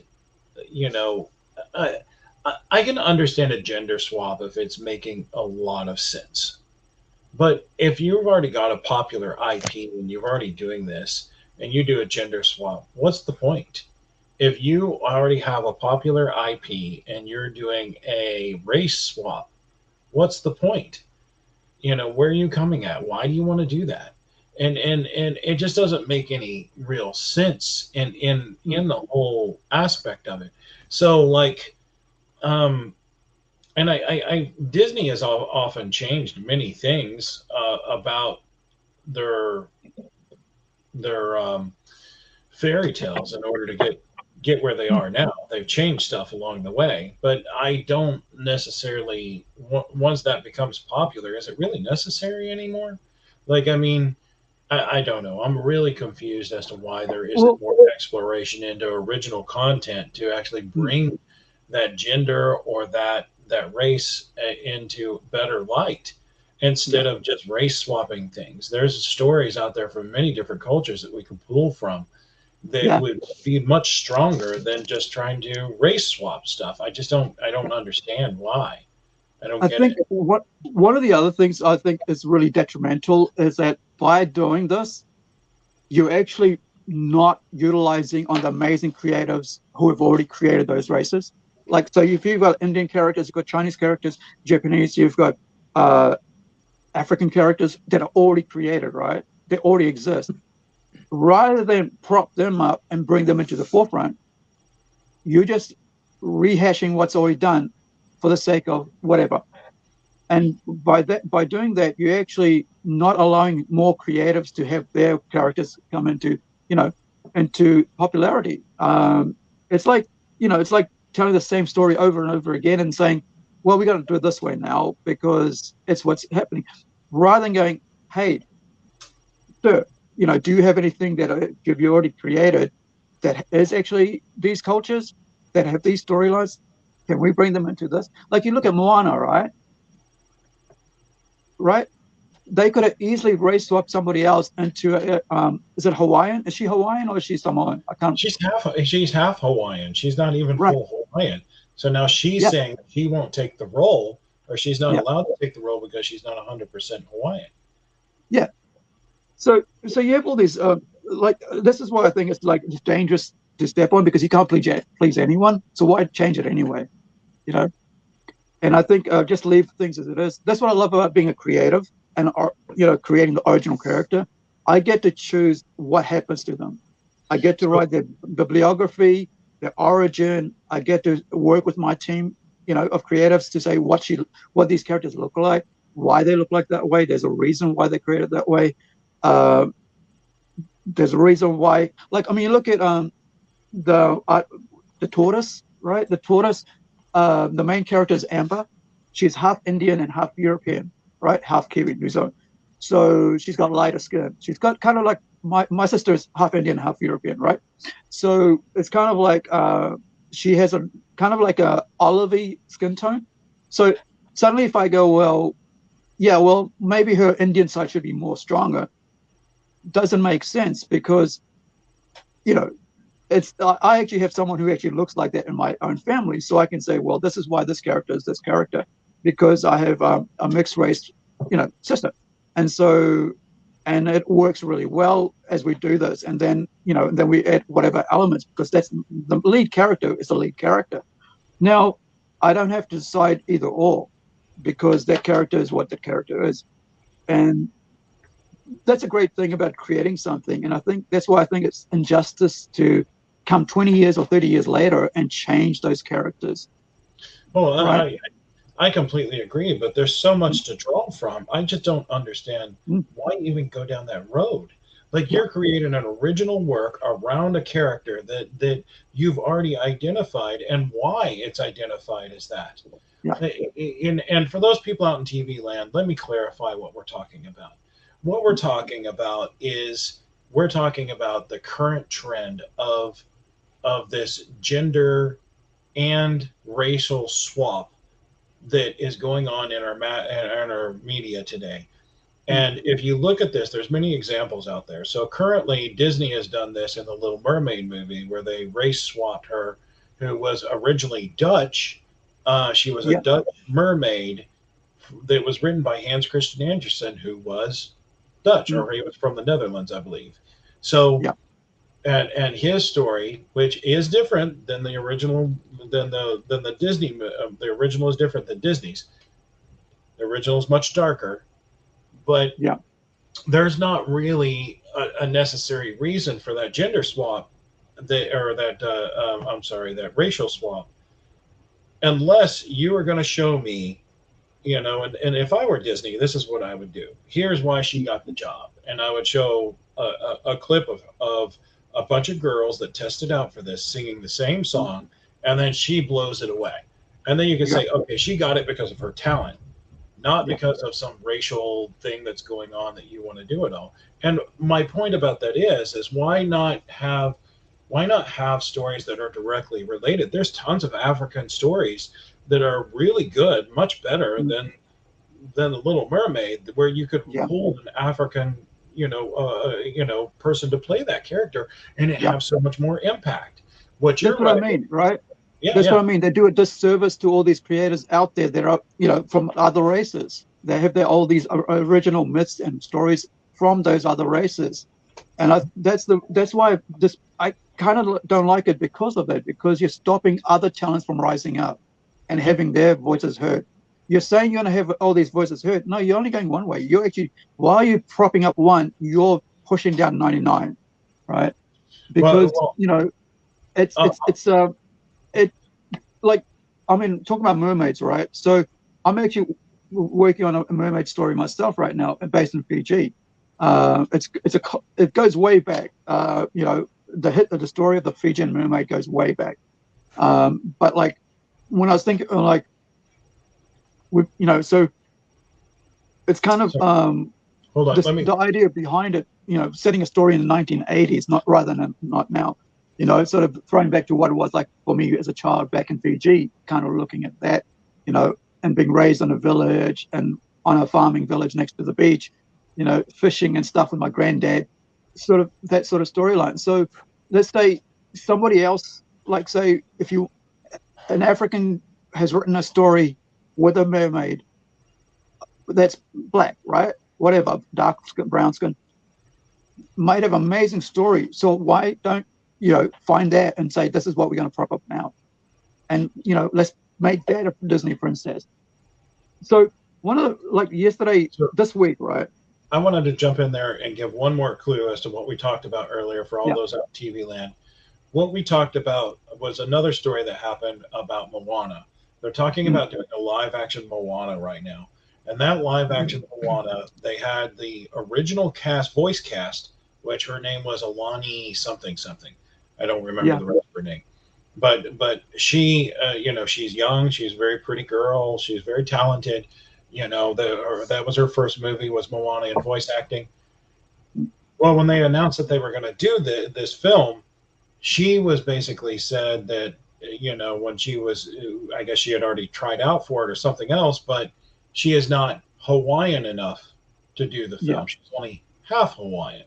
So that was the other thing that we were referring to, and why that's relevant in the story, I I don't know if that's super relevant in the entire Well, aspect. it is like because they're trying to make you choose one race over another in your body, right? Like that's what I mean by mixed races, right? So like I said, I've got several members of my family that are mixed race. So not several, but a couple. So why do I, why do they have to choose one side over another in their body? And that's what I mean by disservice to people. And it's all it creates this conflict and really shows them for what they are. And you'll know them by their fruits, right? Like they say, right? If they're saying that she's not, if she's too white, or if she lighter skin's too light, you're basically showing your own racism, not her. The actual thing. So I think that's kind of the hard thing about these things is like watching things change, not for the better, but for the worse. So one of the other things, right? So It's right, kind of like everyone has their chance on the chopping block. Rather than let's right, do something better, let's yeah, just flip it to the other side so they can get beat up a little bit. This is yeah, the easiest thing for us to do. Let's not take the better road, yeah, even because our shareholders are going to get upset. Let's yeah. take the easy road. Well, one of the things about it is a lot of these people that are actually doing these changes, they don't actually have any other cultures in their family, right? So, unless they have unless they have a nuanced family, right, a mixed race or cultures in your family, you don't actually understand all the elements why you wouldn't do this to them. And I think that's why I think for myself, it's a plus as a creative to have, different races in my family. Like I've got Maori, I've got Fijian, I've got Indian, I've got European. What else? I think there's one or two others. So, but I mean, that allows for a lot of nuance when I'm creating characters to say, this is how they feel, or this is why they would be like this, and it brings, when you're actually really trying to create something, it gives you a really fleshed out outlook to what these characters would be like. And so I think, Guys, I need to interrupt and let you know if anything goes wrong. I'm under a tornado watch right now. There's nothing going oh, on. It's just a tornado watch. So if is this power is goes this out in or Texas? anything, yeah, I am. Yeah, if any power goes out or anything, that's what's going on. So I'm Okay. seeing some flashing and stuff, and trying to keep an eye on All right. the storm as it's rolling through. Cool. Okay, so just before we finish up on this, I just want to mention that, so this week, The Little Mermaid came out. So everybody who didn't like the fact that she was race swapped was accused of racism. Last 3 days, Spider-Verse, was it like Spider-Verse came out, part 1 of 2, right? It's already, right? It's already made 3 times the amount that Little Mermaid made. That's original, half Hispanic and half, I think, half Puerto Rican and half black character, right? Derivative of Spider-Man, but it's from Miles Morales, right? So he's half Latin and half black. So where's the racism when you have a character that everybody loves who's already, black, right? Over a character that you race swapped that was white, and you accused everybody of racism, and now it's going to be probably the biggest movie of the year. Might even beat Mario Brothers, right? There, people always choose with their wallet. You can call out everybody names and stuff and accuse them of stuff, but at the end of the day, it's how people spend their money is how you'll know what they actually will support. Financially supporting something, that's why I like the idea of crowdfunding because it shows people that they can choose what they want to back.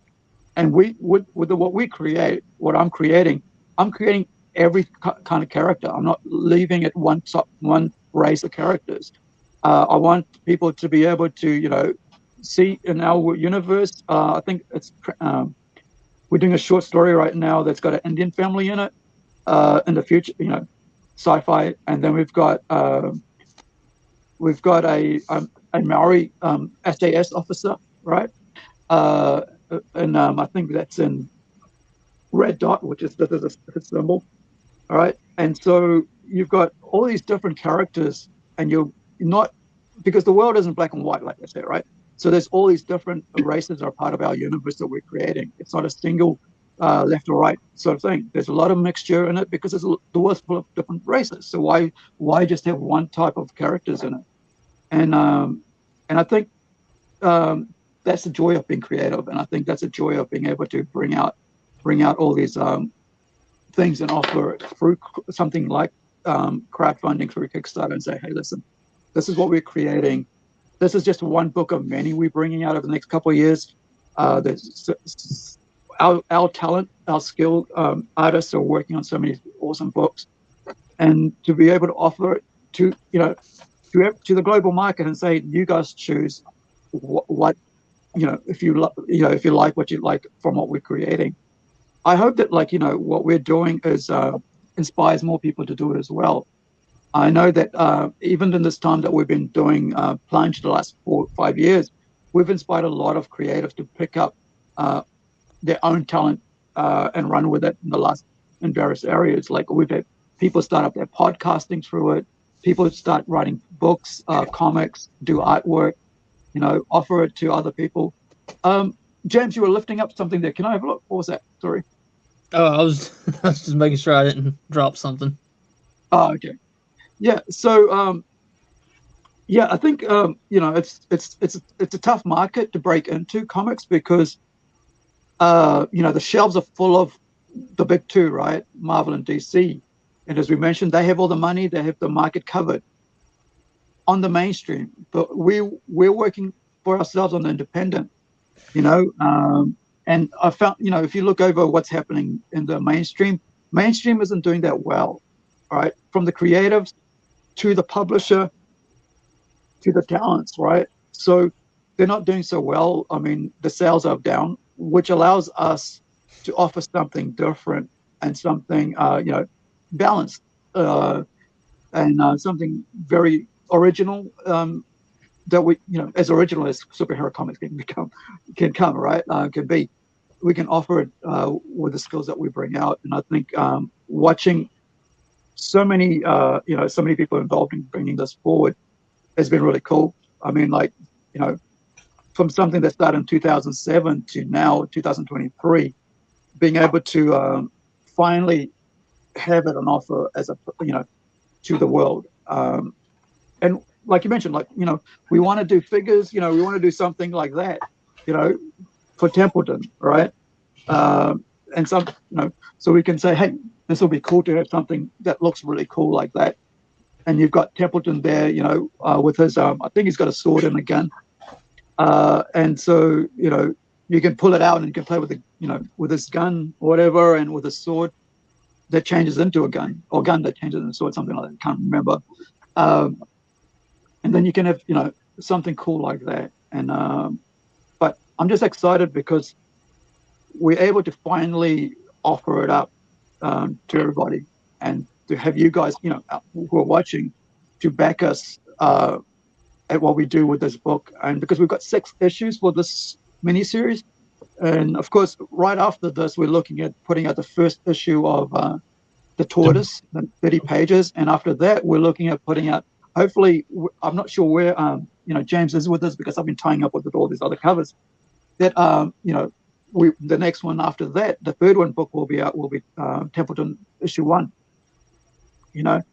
And there's so much work that we're doing, and I'm just hoping that you guys will come on board with Plunge, with Rising Sun publishing these books and taking over our Kickstarter. It'll be really cool. Now I want to talk about Joe Con. I want to jump in. Okay. I'll jump in, and then we can jump to Joe Con. So if you're watching this and you're wondering, okay, when is this Kickstarter coming? It's going to come. It's going to come in at probably about, what do we say, 3-4 weeks is where we're setting up right now. About 3 or 4 weeks from this broadcast, we're looking at launching that Kickstarter. It will be Incredi-Girl #1, the Dawning of the Five. That will be the first Kickstarter for the Plunge universe, for Plunge Comics. This is a Rising Sun partner, and we're working with them to make sure that we that we get everything done. So this is for Kevin Zimmerman, who is the penciler on it. He needs a big paycheck, and we want you to come out and support. If you can't afford that, please share, broadcast it as many places as you can, get it out there, and try to get it as many people as you can on board for that Kickstarter. Like you said, there's going to be some exclusive products. There's going to be interesting new products. The book looks gorgeous. Yeah. We're going to show you some pages of that real soon. And you're going to be able to... James can hold up one of them, like the poster for it, right? So we want him to get paid as well. So James can... Yeah, that's right. We want James to get paid as well. Yeah. And so you're going to get this... Oh, no, the other one, the Incredi-Girl one. That one's coming soon too. So hold on, guys. That one's coming soon too. You're going to want that. Okay, let me go find it. So you got the tortoise as well. So, yeah, as you can see, he's been busy. So, like I said, we want to pay our talent for the work they're doing, the amazing work, right? These guys work really hard to get to the skill level that they're at the moment, top of their level. So this is one of the posters that we got, a color poster we're going to put out, and I might release it as a variant sketch cover because I love this ink cover. It'll be awesome as a sketch variant cover for one of the books, one of the issues. I think it'll be really cool, but we'll release it as a color poster. And we'll figure out what size that will be on offer. And I'm really excited because I think we have got such amazing artwork and talent. And this is going to be an amazing campaign as well. So, so you're going to be able to get this. You're going to be able to get the Life and Times of Ella Joy Johnson. You're going to be able to pick up those first 2 books, I believe, in this campaign. We're also going to have stretch goals where you'll be able to get the chibi probably first because it's a little cheaper on us, and then the fashion doll will be probably the max stretch goal that we're headed for. And we want everyone to jump on there. That's all. And now I want to talk about that one more time. That is a fashion doll that you can change from Incredi-Girl to Ella Joy Johnson, and it's going to come with an exclusive comic that we've been working on, as well as a change of clothes to switch your character through. Yeah. So it's going to be a great campaign, and we would really like your support in it. Yeah, like the entry level for this isn't that dear. Like I think it's about I think we're starting about 1,800 or something US for the first regular cover series. So anything other that is going to be added to whatever it's like if you get a James Hill poster, it'll be a bit more and so on. You can add these tiers on, and so at the end of the day, we just want to be able to put out really something really cool, and like I said, have our artists pay for. What else was there you talking about there about after the chibi? After the chibi, it was the doll was going to be the max one. But those both have to be in stretch goals. We got to make the money first before we can do it. And hopefully it goes well. We can get it funded, and then we can move on to the next round of that. So, and then you wanted to move on to Joe Fest. Right? Yeah, so you got Joe Cons coming up next weekend, right? Next weekend. Yep, sure is. So it's a Joe Festival. Is it G.I. Joe Festival or Joe Con? Is that what's it called? Joe Con closed in 2018. This is Joe Fest. This is the biggest show for G.I. Joe related content. So right. So if you're where's it being held? Augusta, Georgia. It's put on by Ed Schumacher, great guy, wonderful man. Him and his wife have done a lot of work to make this show a success. This is his 7th year. It brings about, I think they said it's estimated about 4,000 or 5,000 people, I think, are going through the show. Yeah. So that's a good number. That's a good number. It's a good show. We will be there, and our booth, I believe, is 89 or 98. Right. Somewhere around there. Tell us a bit about that. Do what? Tell us a bit about that. About Joe Fest, or about the booth? Where to find us? Both, and then we'll move on to about what you will be taking there. Joe Fest is a 3-day event. It's for all of your Joe needs. If you are a 3 3/4 collector, come on down to Augusta, Georgia at the Marriott, and you're going to join in and many different Joe fans. Everybody's welcome, whether you be a 3 3/4 collector, a 12-inch collector, 8-inch collector, 6-inch collector of the brand. You're more than welcome. If you're looking for something more than that, there's many different vendors that are going to be here. There's really exclusive art that's going to be here. There's a ton of people that are going to be here too with special guests. So I believe that we're represented in 3 tables this year, maybe 4 tables this year. So What it's number a big show for us. What number is a stall? I believe it's 98. But so what we've got is one of our publishing part. We publish After Action Report. We just finished up a Kickstarter campaign there. Command Files. After Action Report will have a booth here. They have an exclusive guest. That's right. We have an exclusive guest. So come on down and get your book signed with none other than Josh Baylock. That's right. Josh Baylock of Devil's Due Publishing is going to be there right out of Chicago. We brought him in. He's going to be signing. So have him sign up your books that you've got. Josh worked on several different series along the way, G.I. Joe being one of them. We just actually finished up our volume 2 and got it out to all of the members off of a Kickstarter campaign, and they got that in hand. They covered Josh's run. So Josh did a lot of different unique things for that, but that's not all he's got. He's got the book Hack and Slash that he's worked on for several years. Oh, wow. I love that book. So Josh is going to be there with us, with the After Action Report team as they're working on that. The other booth that we've got the Collectors Club.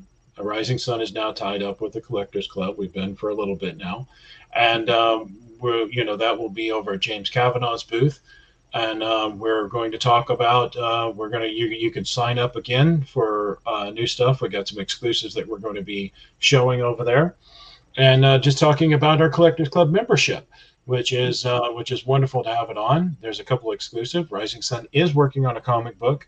It is done. I'm afraid it won't be at the show, but it is finished. It's a beautiful looking piece.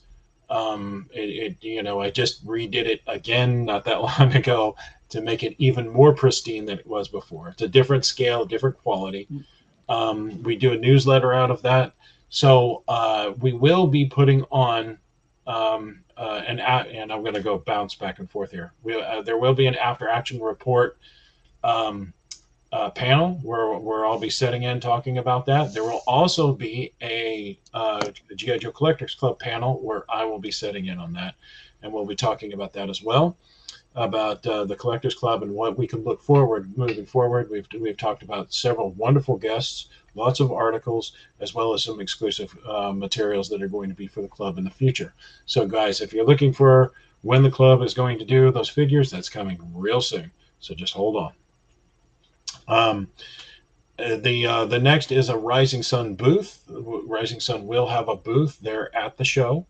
I believe we're booth 98.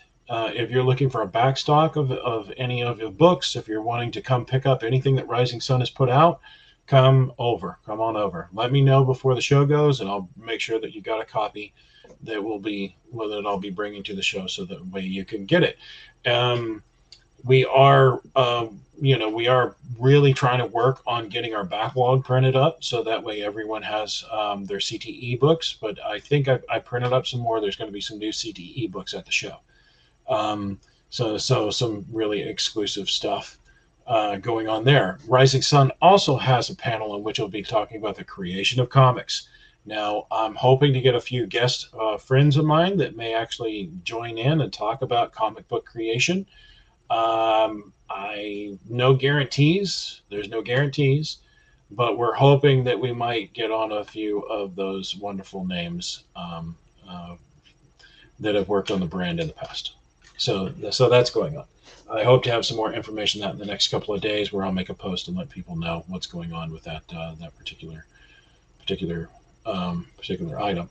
Who's going to be at this show at Joe Fest in Augusta, Georgia, at the Marriott? Come on down. Who's going to be there? Well, none other than the G.I. Joe Godfather himself, Larry Hama. The man himself is going to be there. Larry is coming. He will be there. We also have Sergeant Slaughter. That's right. The man himself, Sergeant Slaughter, will be there. As you know, I've just mentioned Josh Baylock is coming. We also have Mark Pennington coming.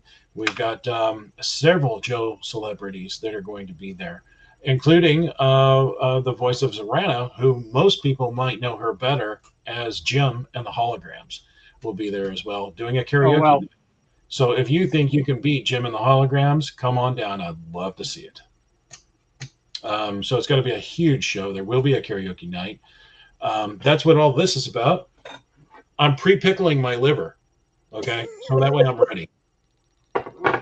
So fellas, if you're watching, I'm pre-prepped.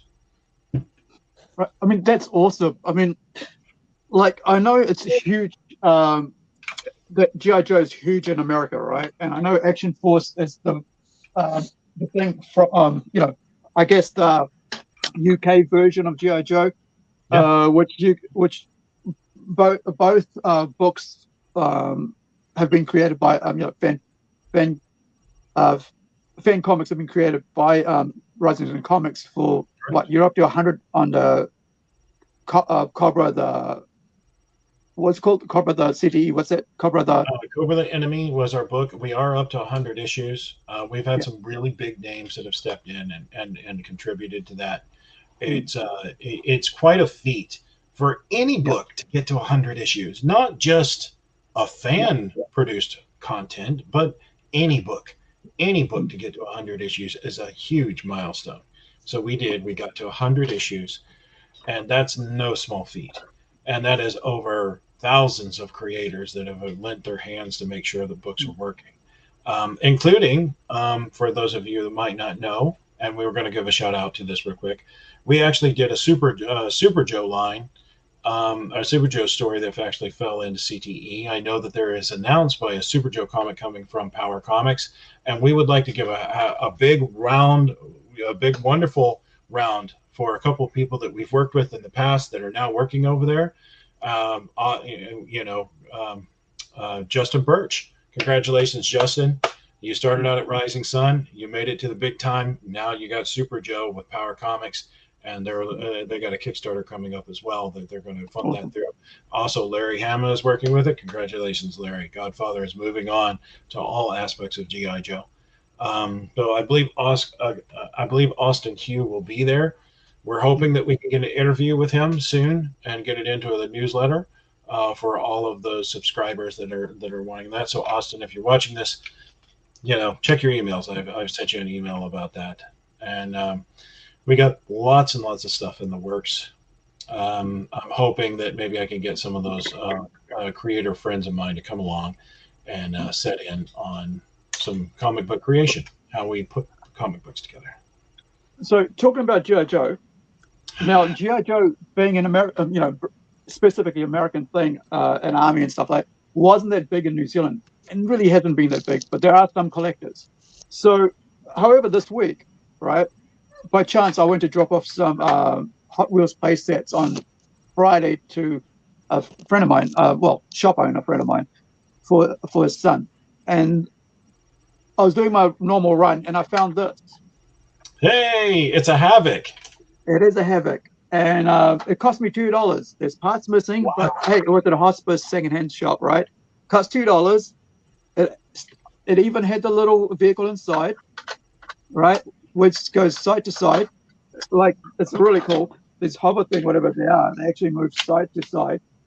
So one of the guys that in a local group here, Carlos, on our Facebook group that I buy from and stuff, he said, even though he wasn't, as a collector, he's not into, G.I. Joe toys. He said their vehicles and their figures were always of quality, and they were, one step above a lot of other designs.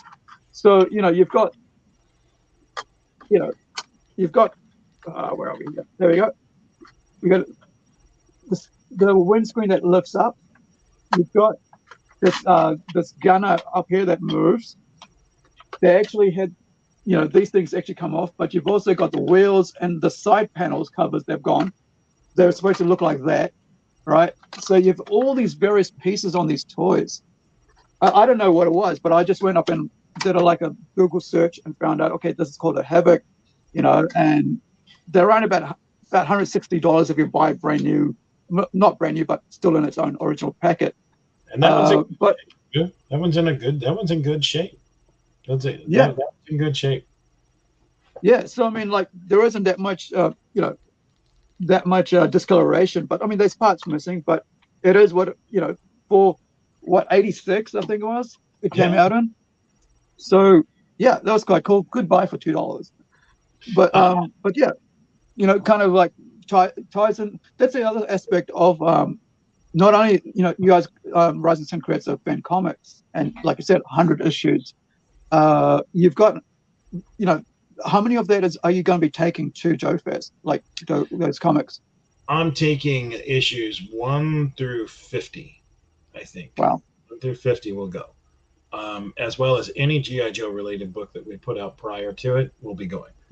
I wish I had Action Force Redux. However, there's so much going on with Action Force Redux. Yeah. I've got to deal with that at some point. So hopefully, we'll see. But I don't think it's going to make it there. But there's tons of books that we do have, a lot of G.I. Joe related content. Millerverse, which we had finally finished up the Millerverse. So there's some very unique books there that are going to be going to the show. So swing by, pick up those. They're beautiful, beautiful books. Millerverse was something that started a long time ago, and we just finally got it to finish. So that book was 55 series. So all in all, there's going to be 140 G.I. Joe books that you could buy individually, 140 books. So come on down, get you some books. We got some books for you. Plus, you got the artists signing them as well. So I mean, if you're missing a couple of issues, you can always try to fill that in. Also, I wanted to say, if you are a part of the club, you actually get a discount at the Rising Sun booth. If you're a part of the club, you get a discount at most of the booths in the show. And that's part of the club. So your membership doesn't just do anything; it actually gets you a discount as you're walking around the show. Tell us a bit about the Collectors Club. The Collectors Club was started by James Cavanaugh. James brought me in along the way. I think I begged him and twisted his arm and said, I'll do anything, James. And he said, okay, well, it's going to take a bottle of tequila. And I said, don't worry about it, buddy. Don't worry about it. So now we've got the G.I. Joe Club. We've done year 1. We're still working on some newsletters for that. We put out the kits. Hold on. I will go get you a kit so you can see it. I don't remember that being there. Hold on. I'll be right back. You want us to show some work you've been working on there?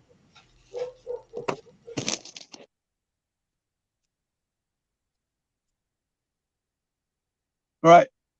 Probably not that one. So that's actually the tortoise risque cover that we're looking at doing, which is like the tortoise is a mature book, so we're not, it's not for all ages, but this is one of the wraparound covers. I really love this one. I've been trying to get the skin tones right because and just the backgrounds and everything. So I think I've got it right now for the flats because as you know, when you're coloring it, it always starts with a darker tone and then you put the lighter tones on top to get up the lighting and stuff. So I'm hoping that we can, once I've got the right flats tones done for that whoever's going to take over actually coloring is going to be able to do that really. So you're not going to be coloring the whole thing? Sorry? You won't be coloring the whole thing? Yeah, I'm kind of like, because there's so much to it, I was a bit wary about doing art as well at the moment, but also I don't want it to, I wanted to have somebody else have a go at it because I think that'll be really cool to see somebody else's art style and on it. But I'm just so excited. I'm going to be to see that actually in a sketch variant, a wraparound sketch variant. That's just so cool.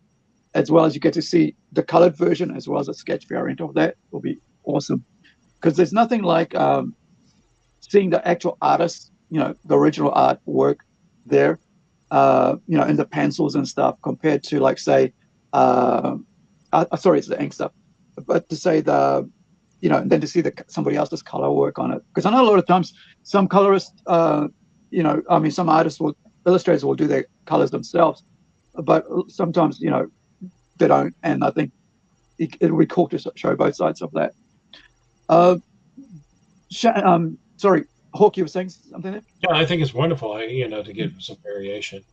So we were talking about the Collectors Club. Here we go, G.I. Joe membership, Collectors Club. We actually designed the package. Brian Sauer did the work.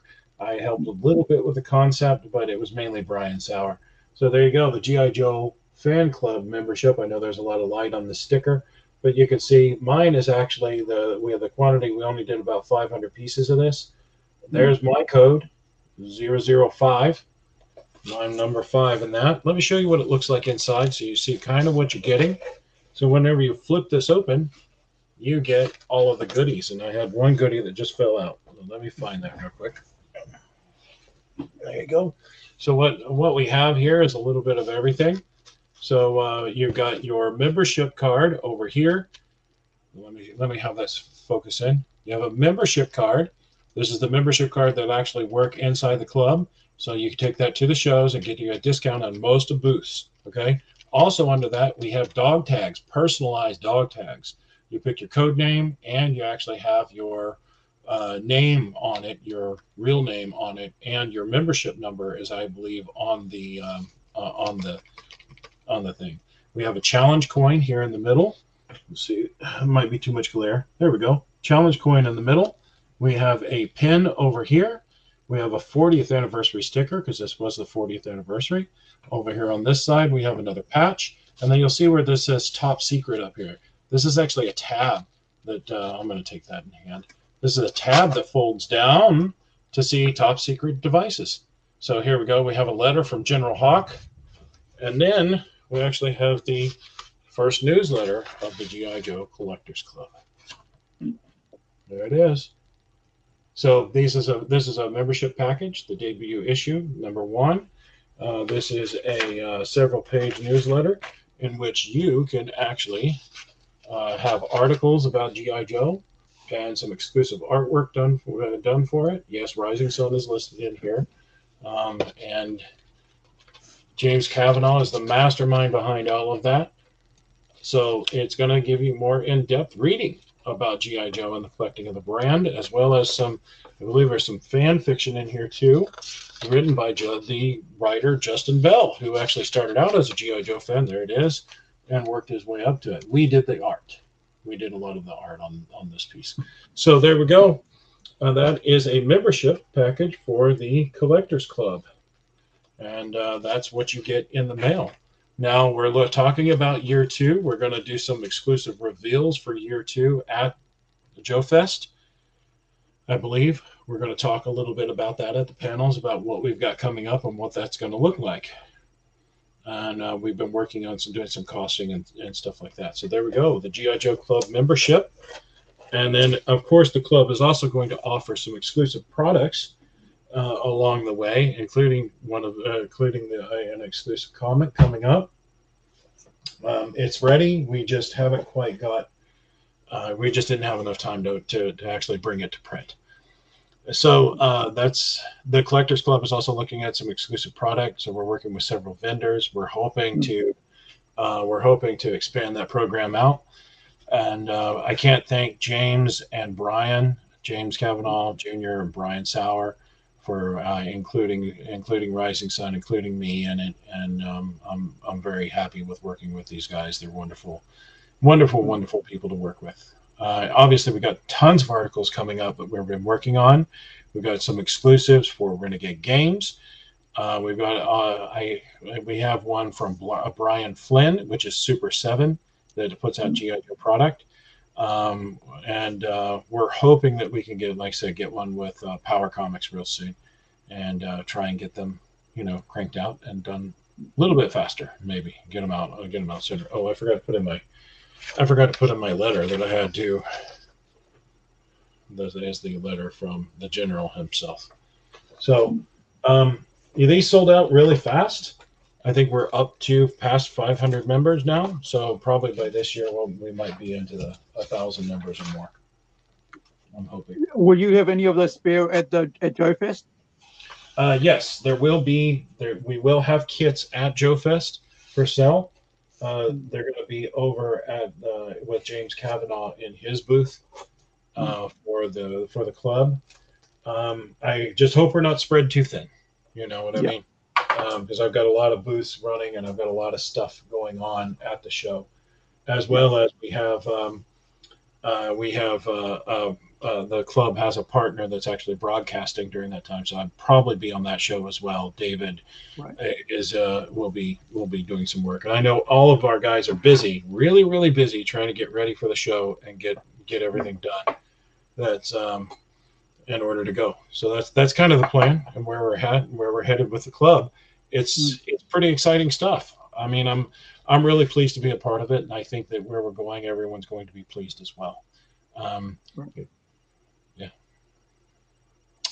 Okay, so if there is is there anything else you guys want to talk about, or otherwise that's us done for this podcast or this live stream? James, you got anything? I'm good, man. Okay. Awesome. All right. All right. Yeah, so guys, we'll probably on the day that we sort of I think we launch, we'll probably be back here to actually do a live stream launching of the Kickstarter.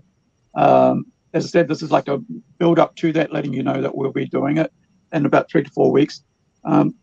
Looking really, I'm really excited for it because I want to show you guys what the teams are working on and what artwork that's coming out. And as I mentioned, it's going to be colored. All right, it's going to be full colored comic book with Incredi-Girl #1. That's something I really wanted to be for this series. So we're just waiting on a colorist to come on board. As soon as they're made available, we'll be getting it on. I think we're going to are we doing a 30-day or 60-day launch for this one campaign? I think it's only going to be a 30. I think we're doing a 30. And it's going to be a little lower on the amount, but we're going to do a shorter time frame, and just kind of hit it hard and see where we can't go. Go with it. The real hook is going to be in the stretch goals for this one. Yeah. And obviously, there's tons of stuff that we want to try and work out. If this one works, then we're going to look at what we can add next time, some more exclusive product. There's several things we've been working on for years that are finally coming to fruition, and we're hoping to get some of that stuff out there as well. I did want to say that. Oh gosh, what was I going to say? I was going to say that I believe we've got some exclusive information on CTE that's going to actually pop up at Joe Fest too, over that weekend. So there's tons of stuff. Everything is moving, and I'm looking for a cloning chamber. If anyone has a cloning chamber, I really would like to clone myself. I don't want them smarter than me or more handsome than I am. But so Neanderthal, just the right amount of brain. We can go that way, Yeah. I want him to do all the grunt work and stuff like that. Don't we all? It'd be good to have a second person, but I mean, I'm sure we'll probably just end up fighting each other. I don't think I would. I really don't think I would.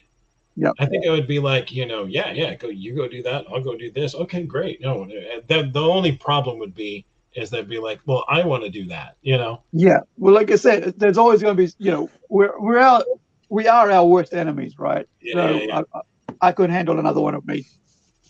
All right. Carry on. But yeah, it's pretty exciting, everything that we've got coming out. And for those of you that are looking for product, I probably should say this. If you're looking for product coming out of Rising Sun US, all of that is on hold. I know we didn't talk about that. I'll brush it briefly here. All that's on hold right now coming out of the US division. We're just on pause for a little bit. We'll be coming back soon with some new stuff and some more some bigger announcements. But right now, we really wanted to kind of focus and showcase Plunge Studios in this year. We've been talking about this for several years about putting things on pause while we really gave them the limelight and let them really shine through this. So if you're wondering what Rising Sun has cooked up, we're working on tons of stuff in the background, but this is really going to be about Plunge this year. Yeah, so if you want to keep up to date on what's happening on our side there, you can look at Plunge Studios NZ on Facebook. You can, on what Rising Sun is doing, you can actually check out the website, risingsuncomics.com.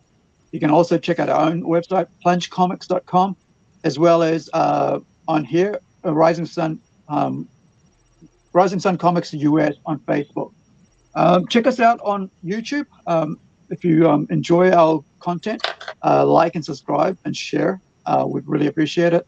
Get word out about what we're doing here, as well as what is what Plunge is doing, as well as what Rising Sun Comics is doing as an independent publisher. Don't forget to check out our social media and stuff, as well as we're on Twitter on Plunge NZ1, as well as on Instagram as well with Plunge. I think it's Plunge Enterprises or Plunge Comics. The other thing is to check out the artwork that we have coming out. Check out Plunge Studios NZ on Facebook. We every now and then I put up, at least once a week, I put up new artwork that's been done, either pencils, inks, or colors, or even panels that has been done by our creators. Like Francisco, you've got Constantinos, you've got James, you've got Kevin, you've got Shane, and stuff like that. We've got so many awesome creatives working on this side of things, and there's so many titles coming out. Hopefully we'll get back 2 or 3 or 4 titles number ones out this year.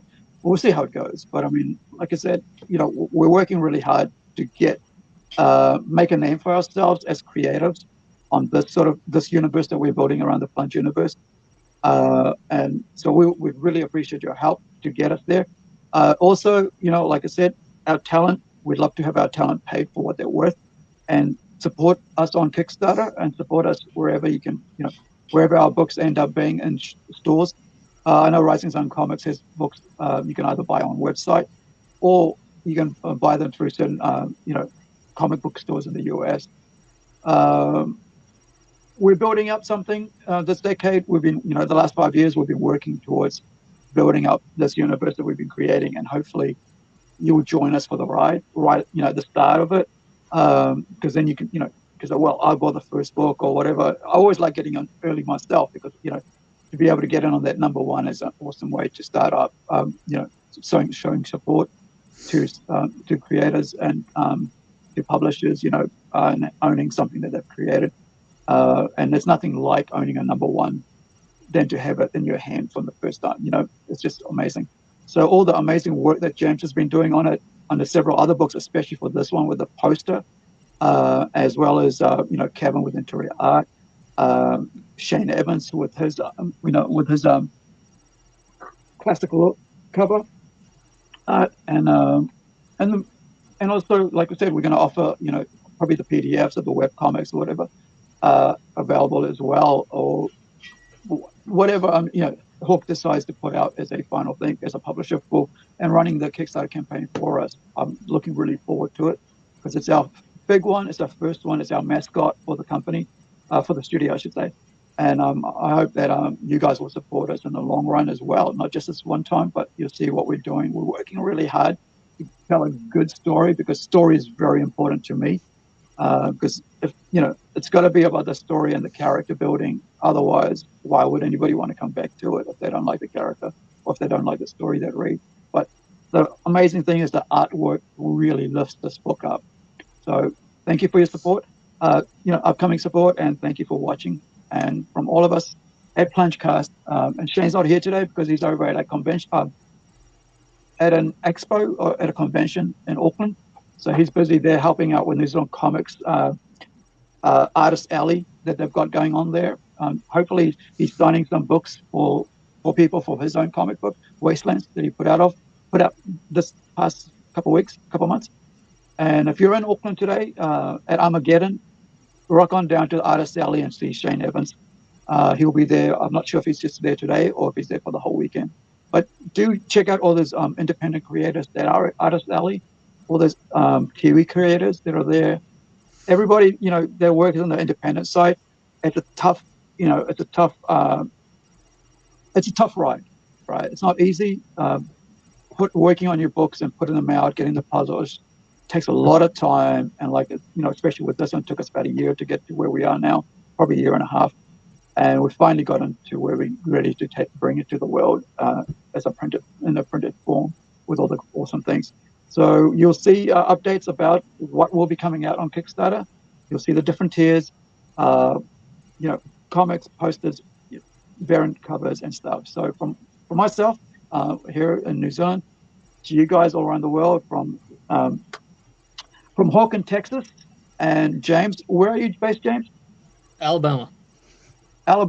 Right, so from Alabama. So I'll leave you guys to say your final word and we'll finish up. Hawk, go first.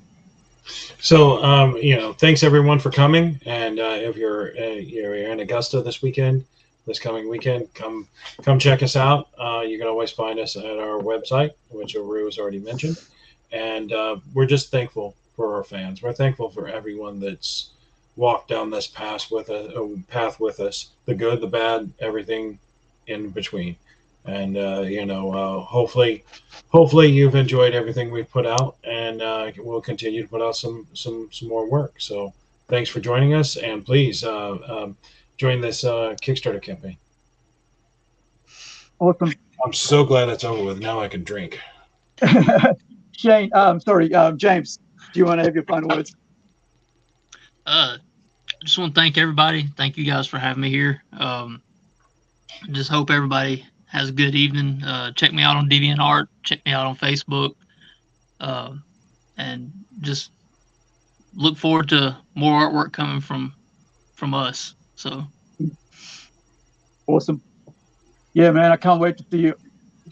Yeah, see your work actually in print. It'll be so cool. So thank you guys. Ka kite anō. See you next time. Wherever you are, be well, be safe, and we'll catch up soon.